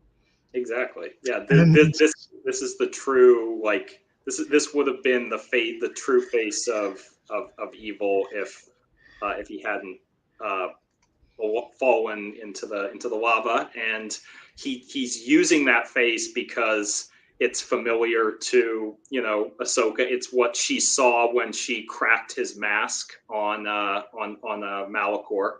She saw like a glimpse of this man that was her master, and Anakin is essentially using her fears. Like this is very much a dark side Dagobah cave kind of lesson, but Anakin, now residing within the cosmic force, I believe is kind of using that persona because it's what Ahsoka needs to overcome in order to truly get past what, you know, the block that she's developed about her fears relating to the legacy that she is a part of. Now let's get a little lighter though, because I was just overjoyed to see the two of them at at the Siege of Mandalore. Like this was a little bit of dream fulfillment here. Like we get an image of what it would have been like if he had joined her there. Oh, how things could have gone differently. Yes. It's amazing we have so much nostalgia for this thing that we only saw, you know, we only saw it like 3 years ago was when the Siege of Mandalore episodes were released, but they've already become such an essential part of everything that we understood about the Clone Wars in this time. Yeah, well, it was so mythic for so long because we first heard about it in season 2 of Rebels, where we hear Rex say, I was with, you know, Commander Tano all the way to the Siege of Mandalore. You know, it's like, wait, what's that? And so for years it was like, are we ever going to see that? Are we ever going to see it? And then even before. You know, it's funny. We were so on edge about seeing it that even before that season of the Clone Wars came out, we heard mention of. It turns out it was a different Siege of Mandalore, but Moff Gideon drops the word Siege of Mandalore at the end of season 1 of The Mandalorian, and so that kind of fed into like it's coming. And so by the time and hats off again to Dave Filoni for not only meeting our expectations with that, but surpassing them to the point where like those episodes are just out of this world, and so hold such a high sort of place, you know, a standard in the Star Wars franchise. So it's only natural that now, like, this does feel very nostalgic, even if it's only been a couple of years. But and there's so much about that, like, we get Mandalorians, Jared. Yeah. It was, and you mentioned Ariana Greenblatt. You know how amazing she did with her brief role as Ahsoka Tano. There was during that sequence when she's fighting the Mandalorians, and she does certain moves, like when she drops down into a crouch and spins around and slashes them. It's like that was straight out of animation. Those were moves that you like almost couldn't believe that a live action performer could pull off, because you can get away with more in animation in terms of Ahsoka's like acrobatics and athleticism, but she made you like believe in that moment that like, oh yeah, no, this is Ahsoka at like the peak of her warrior powers at that time. I mean, and I do want to say, like, I expect nothing less, because obviously not only is Filoni behind the show and, he's the showrunner, but the fact that this episode was written and directed by him. So I knew the details would be there. But just the fact that, like, every time she showed up, like, the costume was on point. Although I did, notice that they thankfully, excised the original Ahsoka Clone Wars outfit, which was a good idea. Yeah, that was probably for the best. Yeah. But like the lightsabers were correct. Like in that first, battle, she's got, her green lightsaber. In this one, she's got the blue ones that, Anakin changed up the color, and the costume is perfect. Because, and that was a thing, like, obviously people change their attire over the many decades, but like I remember when Ahsoka showed up in The Mandalorian, I was like, it kind of would be cool to have a callback to some of her like Clone Wars era or Rebel, outfits. So the fact that they got that so perfectly with this episode, where we see, these moments, not exact moments, but like the scene set in these Clone Wars era battles, it was just so perfect. And I was like, I love that they got those details right, and that they paid such close attention. And then the same goes for, we've mentioned it, but, Anakin's, the Clone Wars, attire, and, just it's all there, man. It's like stuff that we dreamed about, and it was right there on our screens. Yeah, it would the armor looked incredible, and the Hayden with rocking the shorter Anakin hair, emulating his look during the Clone Wars. It's kind of a semi-famous anecdote that the entire reason that they created the armor for the Clone Wars was because at that stage it was too hard for them to animate flowing Jedi robes, so they just needed something a little bit more static and rigid. So they gave Obi-Wan and Anakin this armor, and then the fans loved it so much they're like, no, that's what we want to see. We want to see them in their armor. Give us the armor. And they finally gave us the armor, and Hayden rocked it, man. Yeah. And then we mentioned Rex, when this moment here, and because in the first flashback we see him, but there's no voice. So I'm like, oh, they're not going to give him to us talking. But then right here he says, "Great work, Commander. We'll take it from here." It was like, yes, that's all I need. Good old Tamora Morrison, always available. This is he now holds the record for having been in the most Star Wars of these live action shows, because he was in The Mandalorian, he was in the Book of Boba Fett, both times as Boba Fett, and then he appeared in Obi-Wan Kenobi as that homeless clone trooper Nax, and now he's Captain Rex in Ahsoka. So we just got to find a way to work him into Andor season 2, and then he'll have the full set. But there is someone catching up on him. Yeah, which is this guy. Yes. Oh God, oh God, I'm blanking now. What's his name again? Carson Teva. Carson Teva of Adelphi base. Oh my God, I love him. He I've liked his character, but there are people who have sworn loyalty to him and yes, been head over heels in love with him. I haven't felt that strongly, but episode 5 with what I miss, and Jason has abilities. His father, Kanan Jarrus, was a Jedi, and then Carson goes, okay. I loved that so much.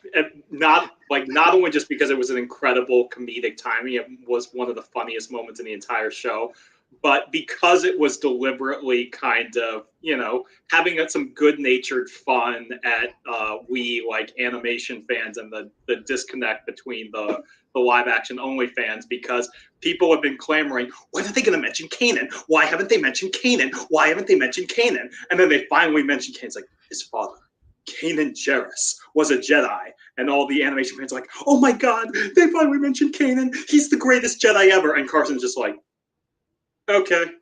Which is the reaction of anyone who hasn't watched Star Wars Rebels. So it was a great meta moment, even though it worked in universe. Yeah, no, and it's also just okay, fine. That's all I need to hear. Don't try to explain anymore to me. It's just gonna confuse me. So, yeah, no, that was the moment where I just completely fell in love with him, and now I'm like, yes, I get it. Carson needs to be protected at all costs. He's got to be in the movie. He's kind of fulfilling that kind of everyman X-wing pilot. He's kind of like the new Wedge in a lot of ways. And he. Or the Snap Wexley from the sequel trilogy, or even like the Coulson from the MCU, at least in the early part. I was going to say that I was going to say I hesitate to use the Coulson comparison because that might forebode some bad things for Carson in the future, but it does kind of feel that way where he's got the smaller role and all these different things, and kind of he's a connective tissue, and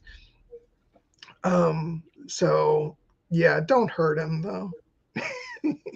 I feel like he is going to stick around for a while, and I really hope that he just continues to find himself in situations that he can't explain, but then he has to explain them to other people, like he does to the New Republic captain who arrives, where he's like, okay, but you're not going to believe me regarding the plans for the whales. That again, his reaction right there, where she's like, if you don't tell me right now, I'll see to it that you're stripped of your rank. And he's like, okay, but you're not going to believe it. It's just so pure. Yeah. So and speaking of pure, in terms of him kind of being an audience surrogate in a way, I'd mentioned that that scene that closes out the final episode where Ahsoka is kind of has convinced the Purrgil to take them to the new galaxy, and they're moving past the New Republic ships, and the music is just swelling and swelling and swelling in this incredible, just majestic way. And as they're passing through the New Republic fleet, and you see the reactions of the different individuals, the captain, the other X-Wing pilots, but when it cuts to Carson, he just has the biggest and most pure smile on his face, that just lifted my heart so much, because that's exactly how I was feeling in that moment. I was just like, he's like, he may not understand how all this works, but he knows it's a good thing, and he's there for it. And I was just like, I love this, and I love Carson, because this is perfect. You know what? He's almost like, it reminds me of like Carson in these moments is like, he's, because there's many, we know there's many different kinds of Star Wars fans. You know, there's the fans who like, they're getting all this stuff thrown at them that the animation fans know, and they're like, no, wait, you're gonna have to explain this to me. And then there's Carson, who just sort of learns to take it all in this episode and like just go with the vibe, you know.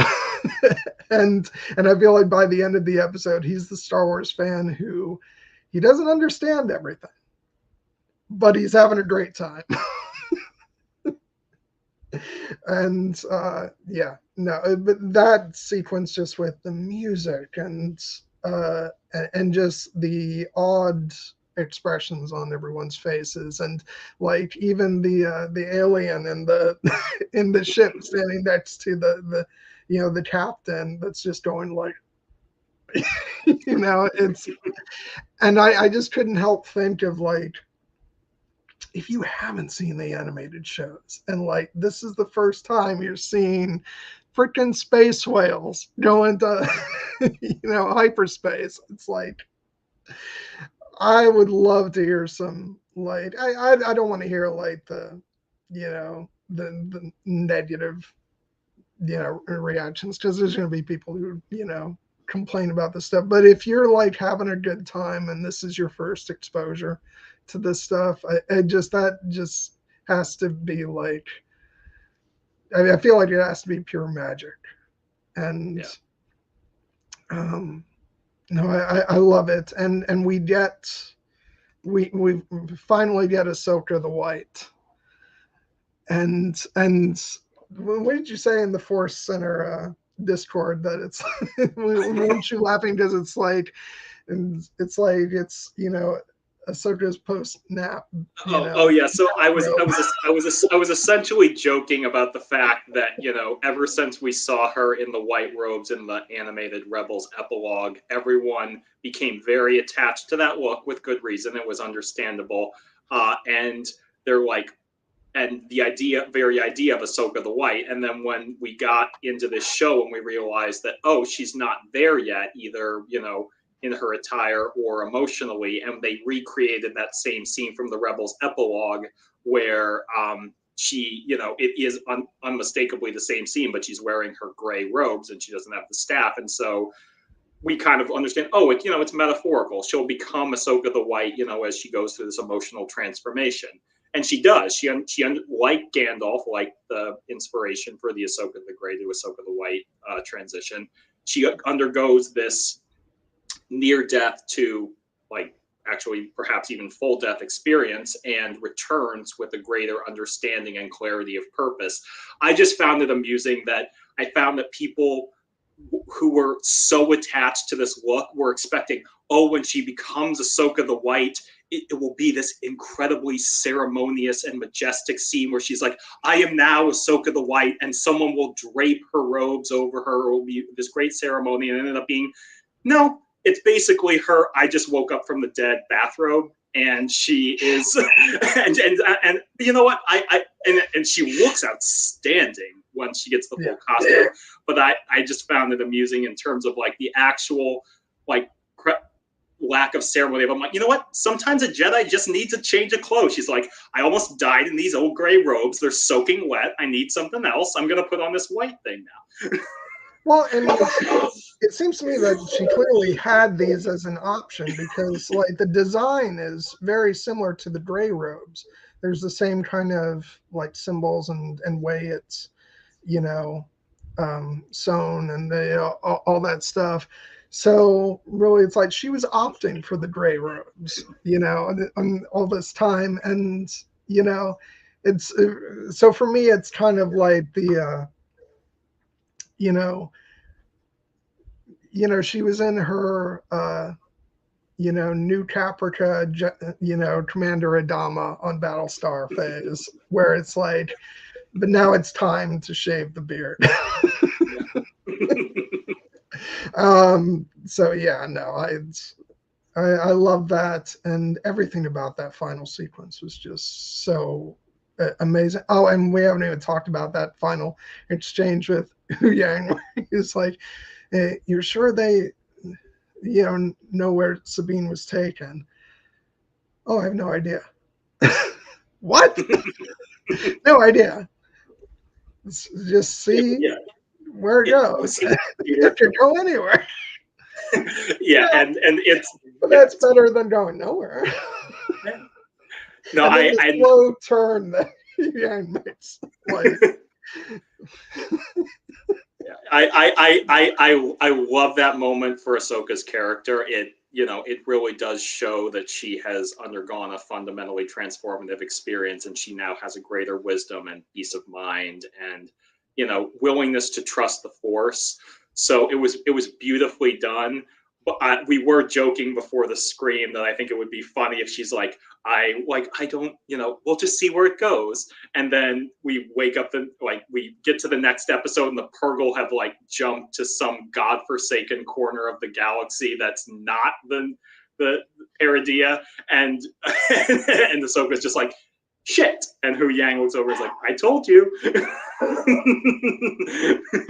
I do feel like that would be a great Easter egg to be put on a on a Blu-ray release or something. When they do the parody of Ahsoka, whatever the robot, that will be a scene in the. Sure. I feel like if this was a Marvel movie, that would actually be the post-credit scene. Oh yeah. After this one. No, God, that was so great, and yeah, and now also the fact that they've left that Hera, Jason, and Chopper aren't going along for the ride, so that kind of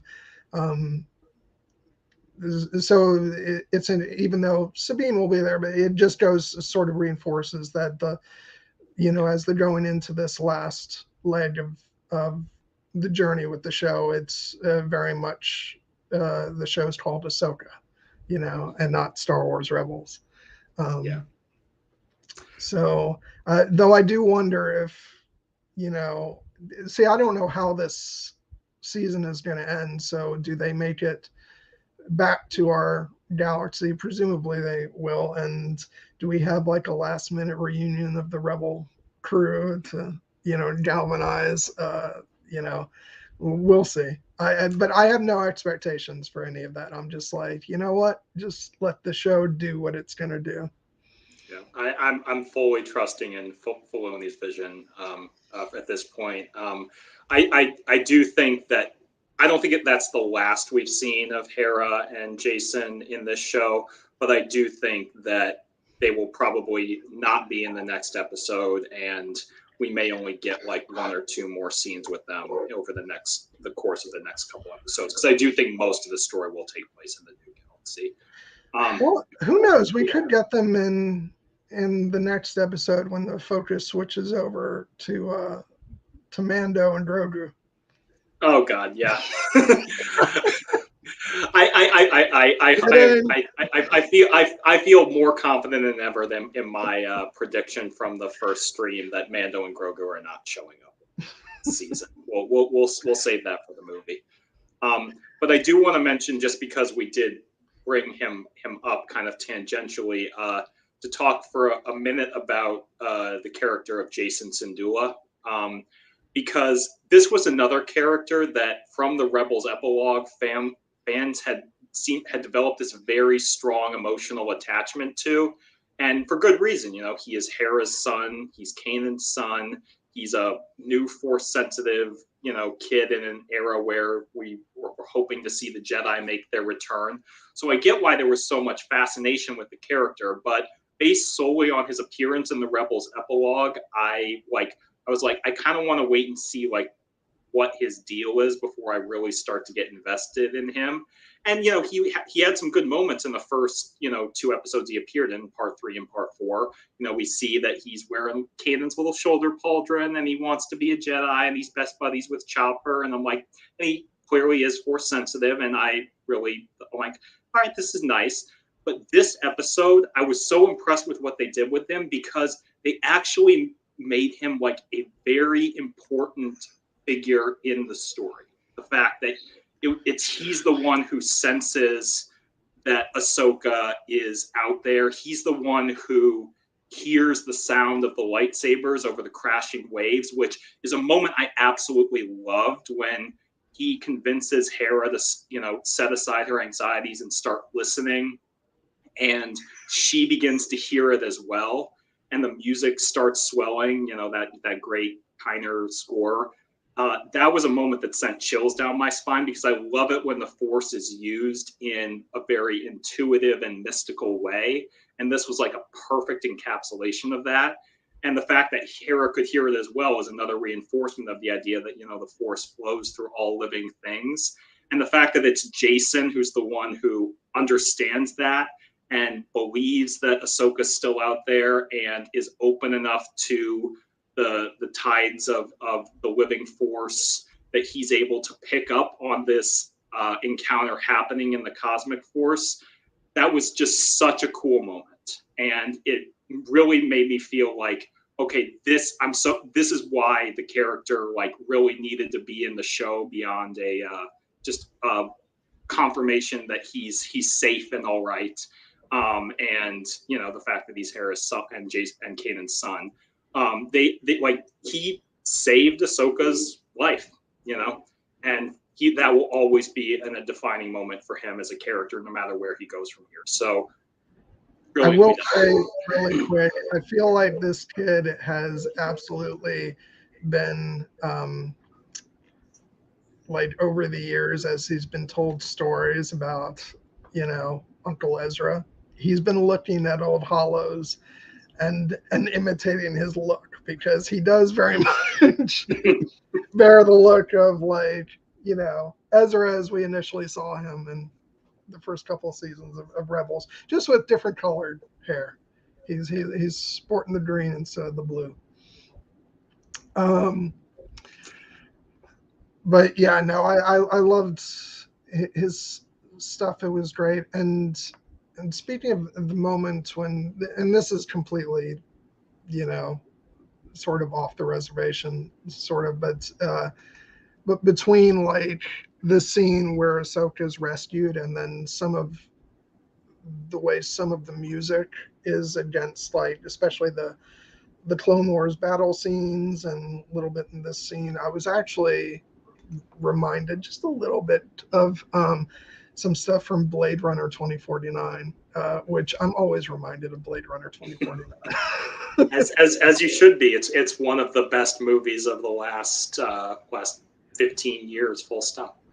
Which actually brings me to something back to what we were talking about future streams to do, because I know you brought up the idea that you very much want to talk about Pan's Labyrinth as one of your favorite films, and I think we'd both like to do a Blade Runner 2049 stream. And of course, I've already covered those films, but I've thought about coming up with a series, sort of for the channel, where we'll call it a revisited series, where under that heading of revisited gives us an excuse to go back and talk about whatever we want to talk about, even if we've already done it.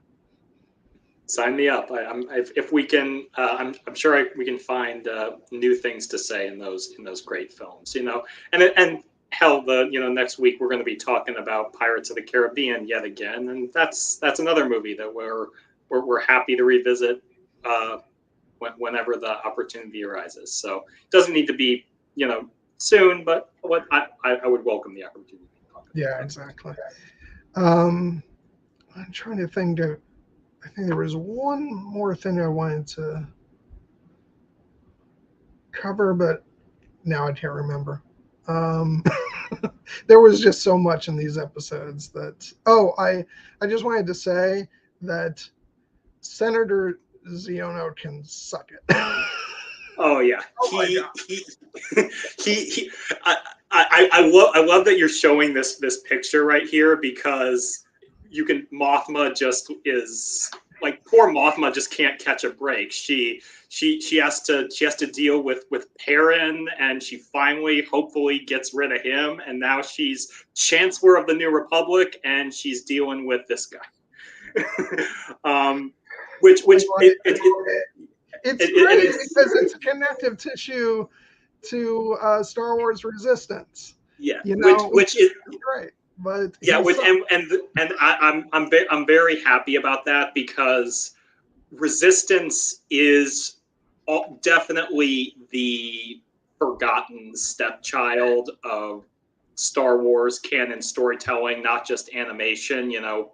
And I feel bad about that, just because it's I don't love it as much as Clone Wars or Rebels either, but there is good stuff in there, and I do feel like that series was kind of handicapped by being the one like animated series associated with a movie trilogy that was being made as that trilogy was being made. So unlike Clone Wars and Rebels, they couldn't really go back and like work it into the complete story, because they couldn't like go beyond the movies.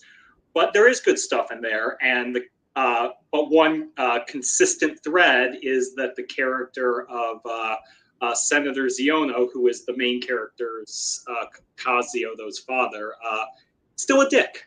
Yeah, that translates from animation to live action. So. But what makes me happier than anything else is that it means that, and like, yeah, I didn't love the show. I enjoyed a lot of it, but it also just wasn't for me. It was very much more targeted at kids than I think the other shows ultimately became. But it only had 2 seasons, and heck, Clone Wars was really, weighted more in favor of the kids audience for its first 2 seasons. It didn't really start to mature until season 3. So it feels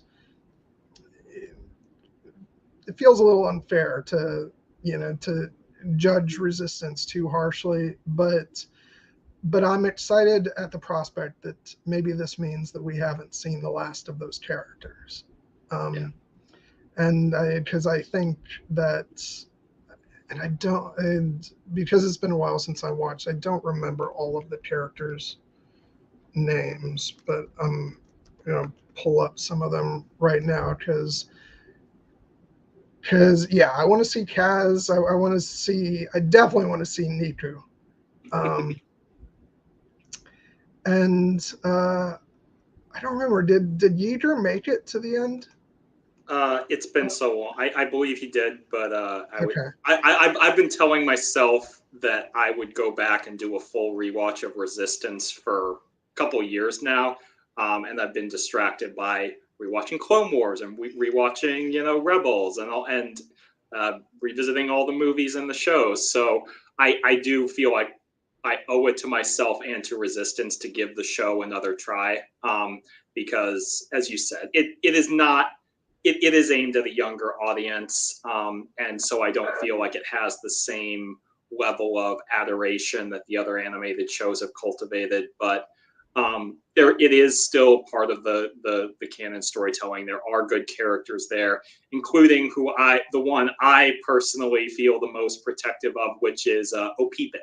So I would love to see Opipit. For those who don't know, he's the janitor on the Colossus, and he is just a hoot. One of the characters I is Tam. I'd love to see her. I think there's a lot of, and then Tora. Yeah. She's great too. There's a lot of great characters from that show that just, unfortunately, the show didn't really have much of a chance. I remember when they announced season 2 and they said the final season. I'm like, really? Because you knew it wasn't going to get the chance to really spread its wings. And yeah, So, but the fact that I highly doubt that, they had the inspiration of, we can only bring one character from Resistance into live action, and it's going to be Kaz's dick father. I'm sure they have bigger plans than that. Yeah, and there's actually, I know that there's kind of a popular theory, such as it is for a show like Resistance that really flies under the radar, that Kaz's father might have been kind of secretly sort of a First Order sympathizer.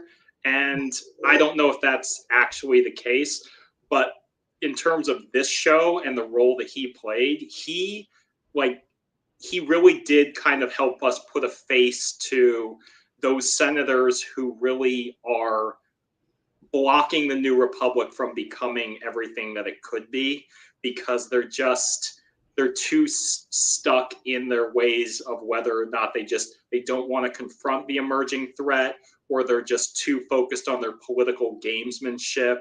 And they really and he kind of represents that kind of oily political class that were you know what, things were just fine under the Empire because I was rich and I got everything that I needed to get done. And that moment where Hera kind of takes him to task for were you ever in the war, Senator? And he kind of sits there and sees and is like, no. And then she's just sitting on the sidelines waiting to see which way it played out. Yeah, that's kind of what he was doing. Oh, and you can just see, and Mon is just standing there, is seething this is the arena that she has to work in now, but you can see that she's like, these effing guys. I'm gonna have a little bit of a personal headcanon that Xiono and Perrin were good buds. Oh, God. and Mon just anytime Perrin was I'm gonna invite Xiono over for drinks, and Mom was just oh God, what how can I get out of here? I'm gonna have to stay late and work at the office. Sorry.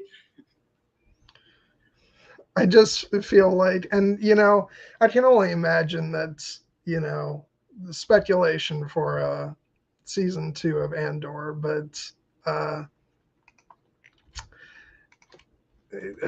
hold on, I'm just, because I'm always running a blank with okay, yeah, so you just imagine that Luthen has to have met some kind of bitter end, because I feel if he was alive, he's just waiting in the background and coming up and knocking the shit out of Xiono as he's talking. It's shut up.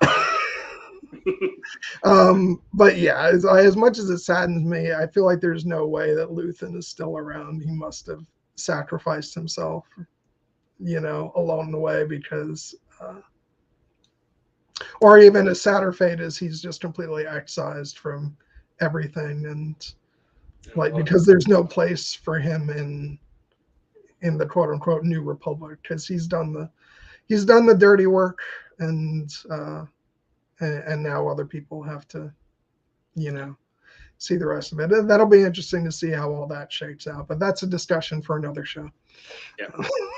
He very much is kind of the dark version of Moses, or at least that's the role he sees for himself, leading people to the promised land that he himself cannot set foot in. So yeah. I would like to learn his fate and the fate of all those characters when Andor season 2 arrives, which we're not going to get until Disney pays its writers and actors. So get on that.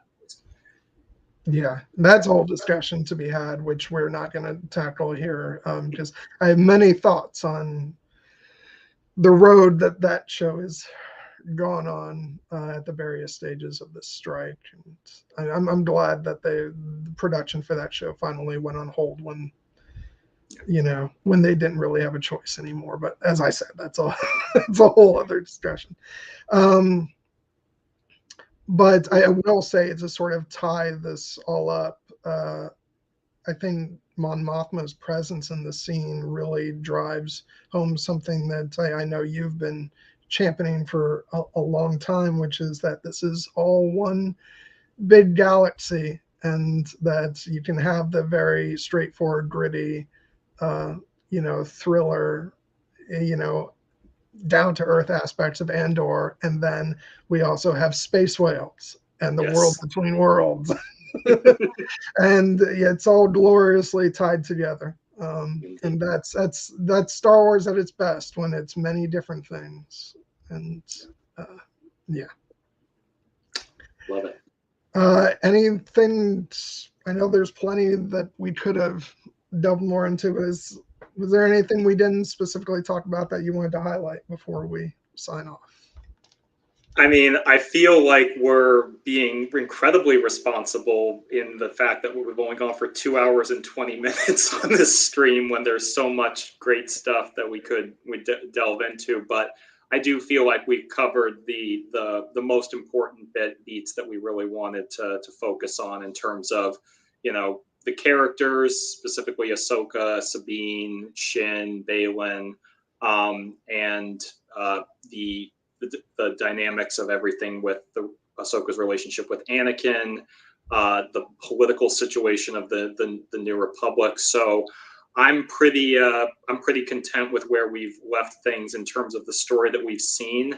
But what I would love to do, if you're open to it, is do a little bit of responsible speculation about what we're gonna see in these final 3 episodes. Let's at least carry this to the 2.5 hour mark.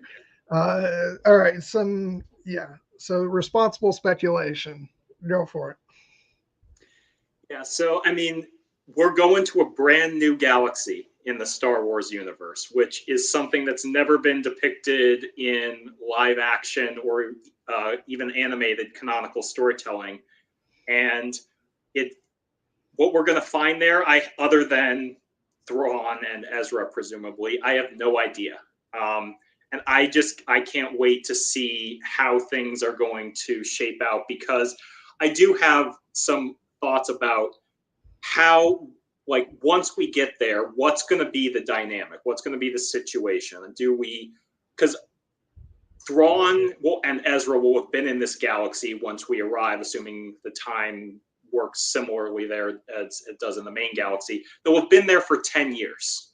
So they're like, whatever situations they find themselves in, they're going to essentially be established. And I kind of wonder if it might be a situation where Thrawn has kind of used his power that he had in terms of like his remaining Star Destroyer and the troops he still has, to kind of establish a power base in this new galaxy, and he's kind of managed to unlock some new secret weapon or power that will make him even more of a threat. Whereas Ezra might be someone who is, if he's not a prisoner, he might be like trying to resist that Thrawn in whatever way he can, even though he might be completely alone, because we don't know what we're going to find in terms of like new alien species or creations in this galaxy. I have a hunch that like we are going to still encounter like the Force there, but I think the Force will be in a form that we've never seen it before. It might work slightly differently.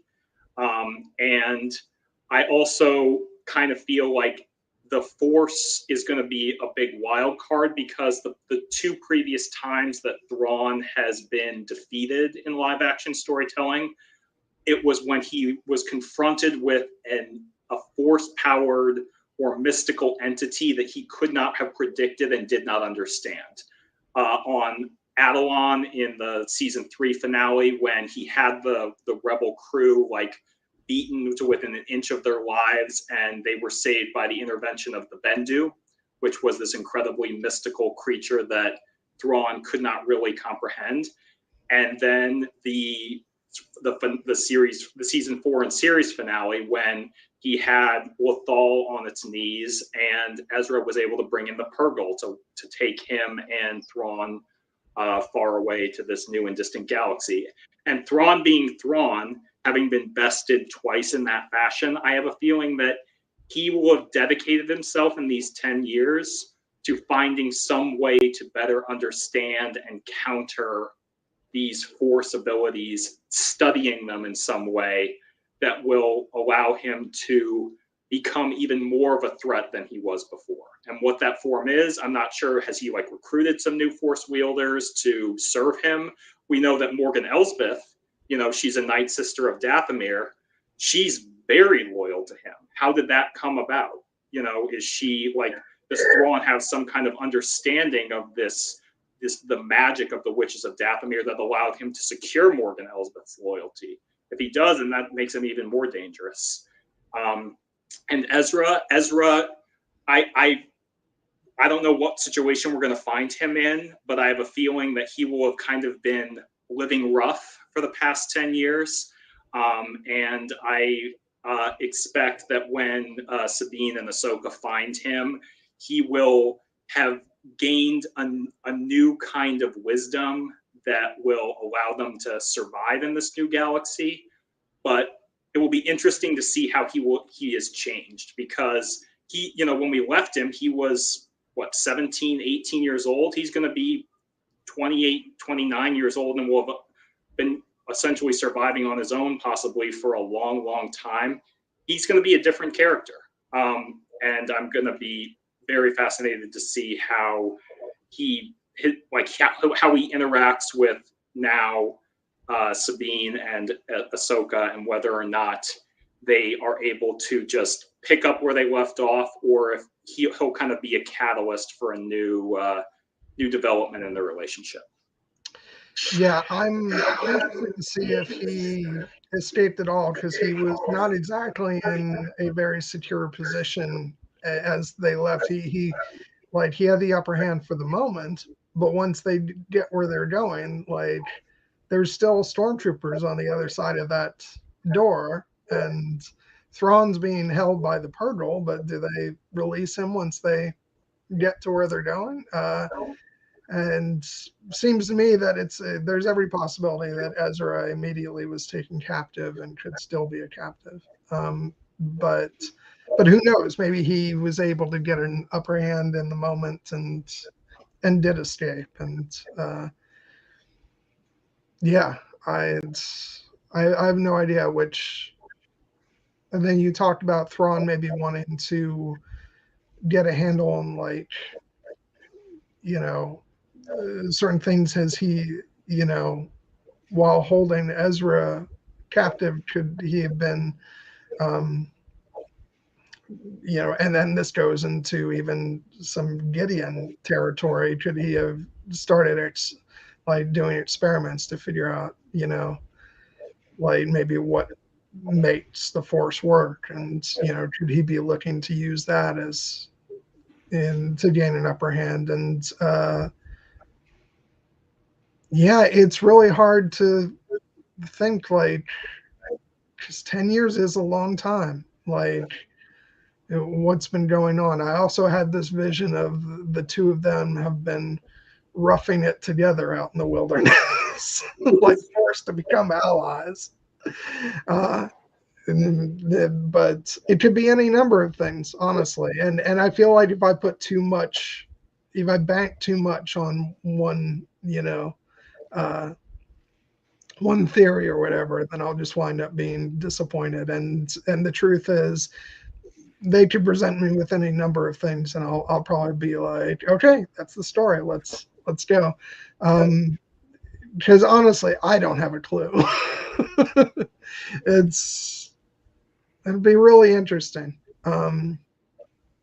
especially because we've seen some amazing stuff thus far in the season, but I'm also trying to manage my expectations in terms of, like, the things that they can present. Like, it's easy with an unlimited budget to imagine them presenting, you know, with this new galaxy that's, you know, we meet new races with, like, then new kinds of ships and, you know, all powerful forces. But then we're like, yeah, let's rein it back a little bit because they only have so much money to spend. And so what does that mean for what we might see? I don't know. It's going to be interesting. And I'm glad we only have like another 3 days or so to wait to find out. Yeah, I can't wait. I had a particular level of anticipation for episode 5 because we knew that was gonna be the big Anakin episode. But now I have a different kind of anticipation for these remaining 3 episodes because I have very little idea of what awaits us, and I find that thrilling in the best way.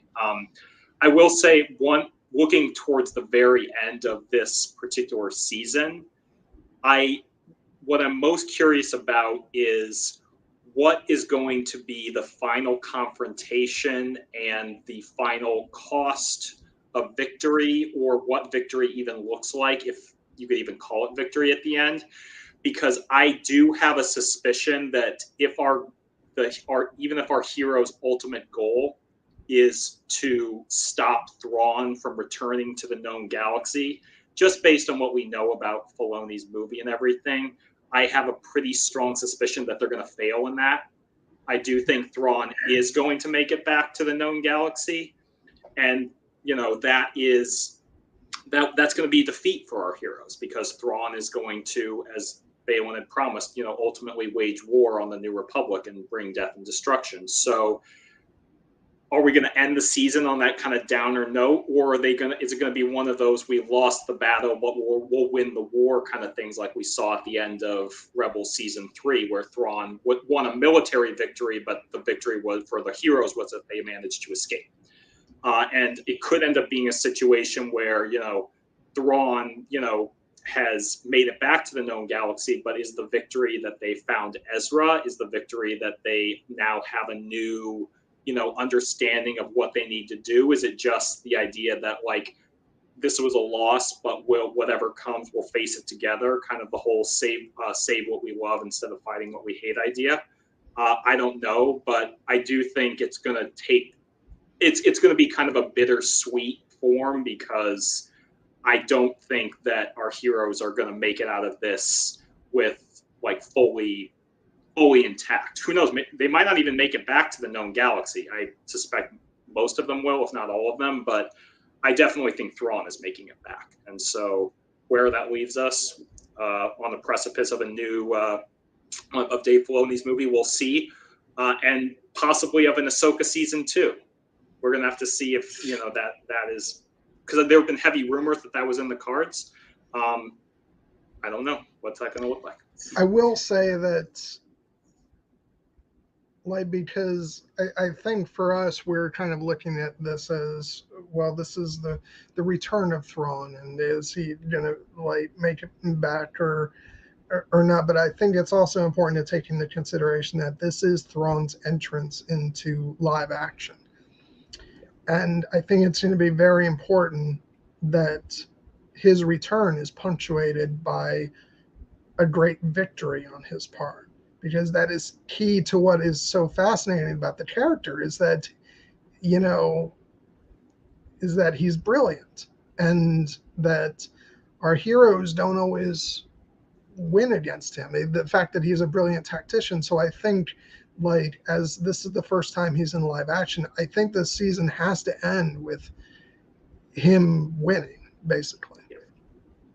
And so then we have to see, well, but for the season to still have a satisfactory end for our main characters, they have to achieve at least some small bit of a win. And I think that may be coming back with Ezra, or at least finding Ezra. But as far as the overall picture, I think there's no question that Thrawn makes it back to the main galaxy, and that the season ends on a very foreboding note, because it seems like that would be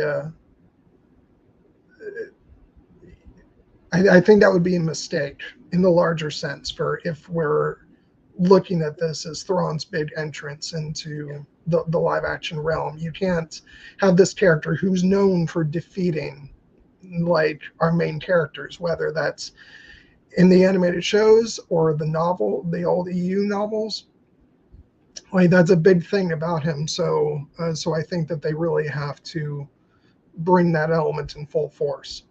at this point in the storytelling. So yeah, I'm not expecting a very happy ending at the end of this season, but it'll be interesting to see in what way that manifests.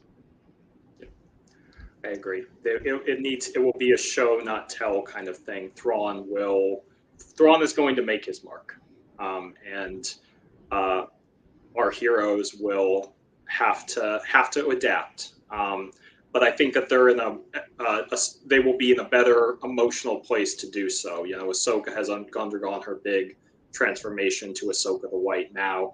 I feel like Sabine's going to get her emotional reconciliation before the end of the season as well. And then, you know, it'll be kind of staring down the face of a very dangerous new enemy, but they, you know, as Lando says in The Rise of Skywalker, like when they're faced against this, you know, how did you do it? How did you beat an enemy with almost nothing? And he's like, we had each other. That's how we won. And that's, I think, ultimately what the message is going to be. Yeah.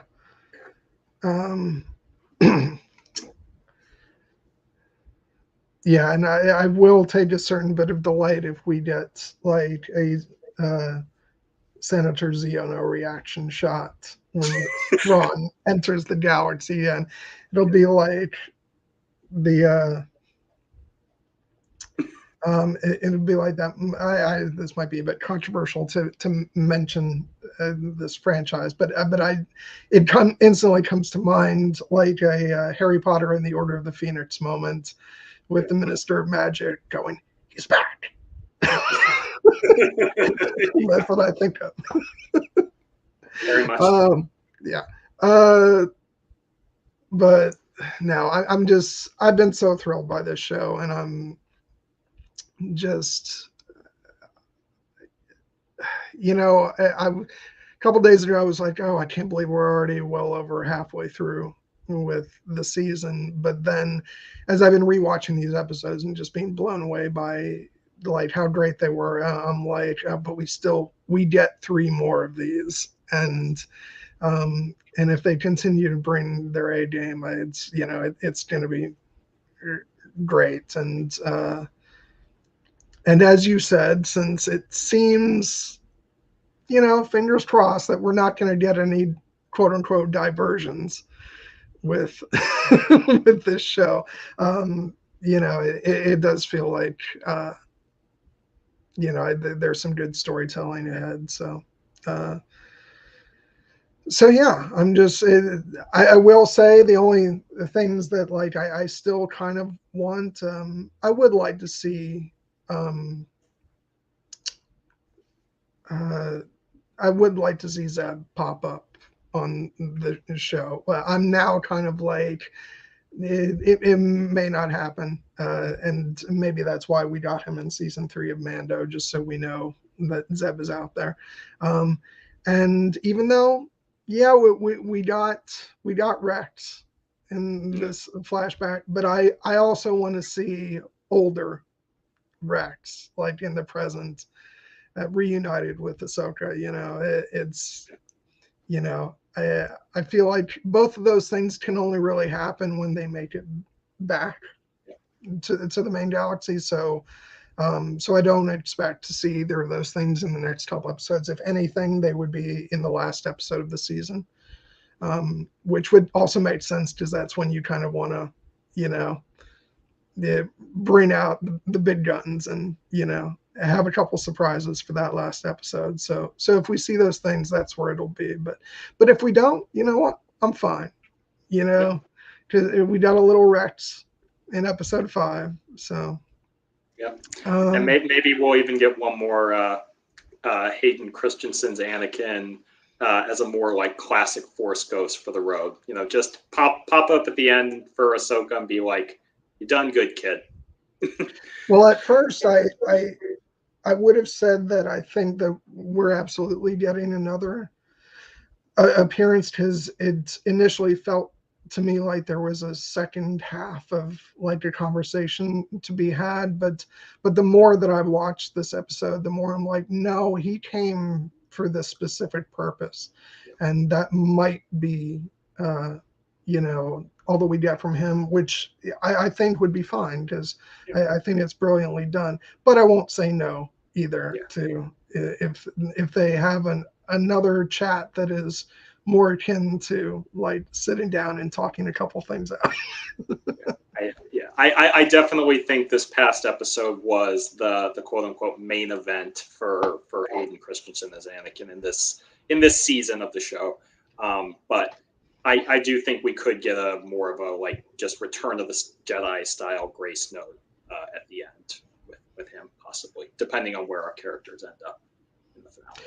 I will say that in addition to him, like whether it's in this show or if it's in something else, I would love to see more of Ariana Greenblatt as the younger Ahsoka as well, because I think she did a great job. And man, she's been busy, because she was, as was mentioned in the chat, she was in Avengers Infinity War. She played the young Gamora, but she was also more recently in Barbie.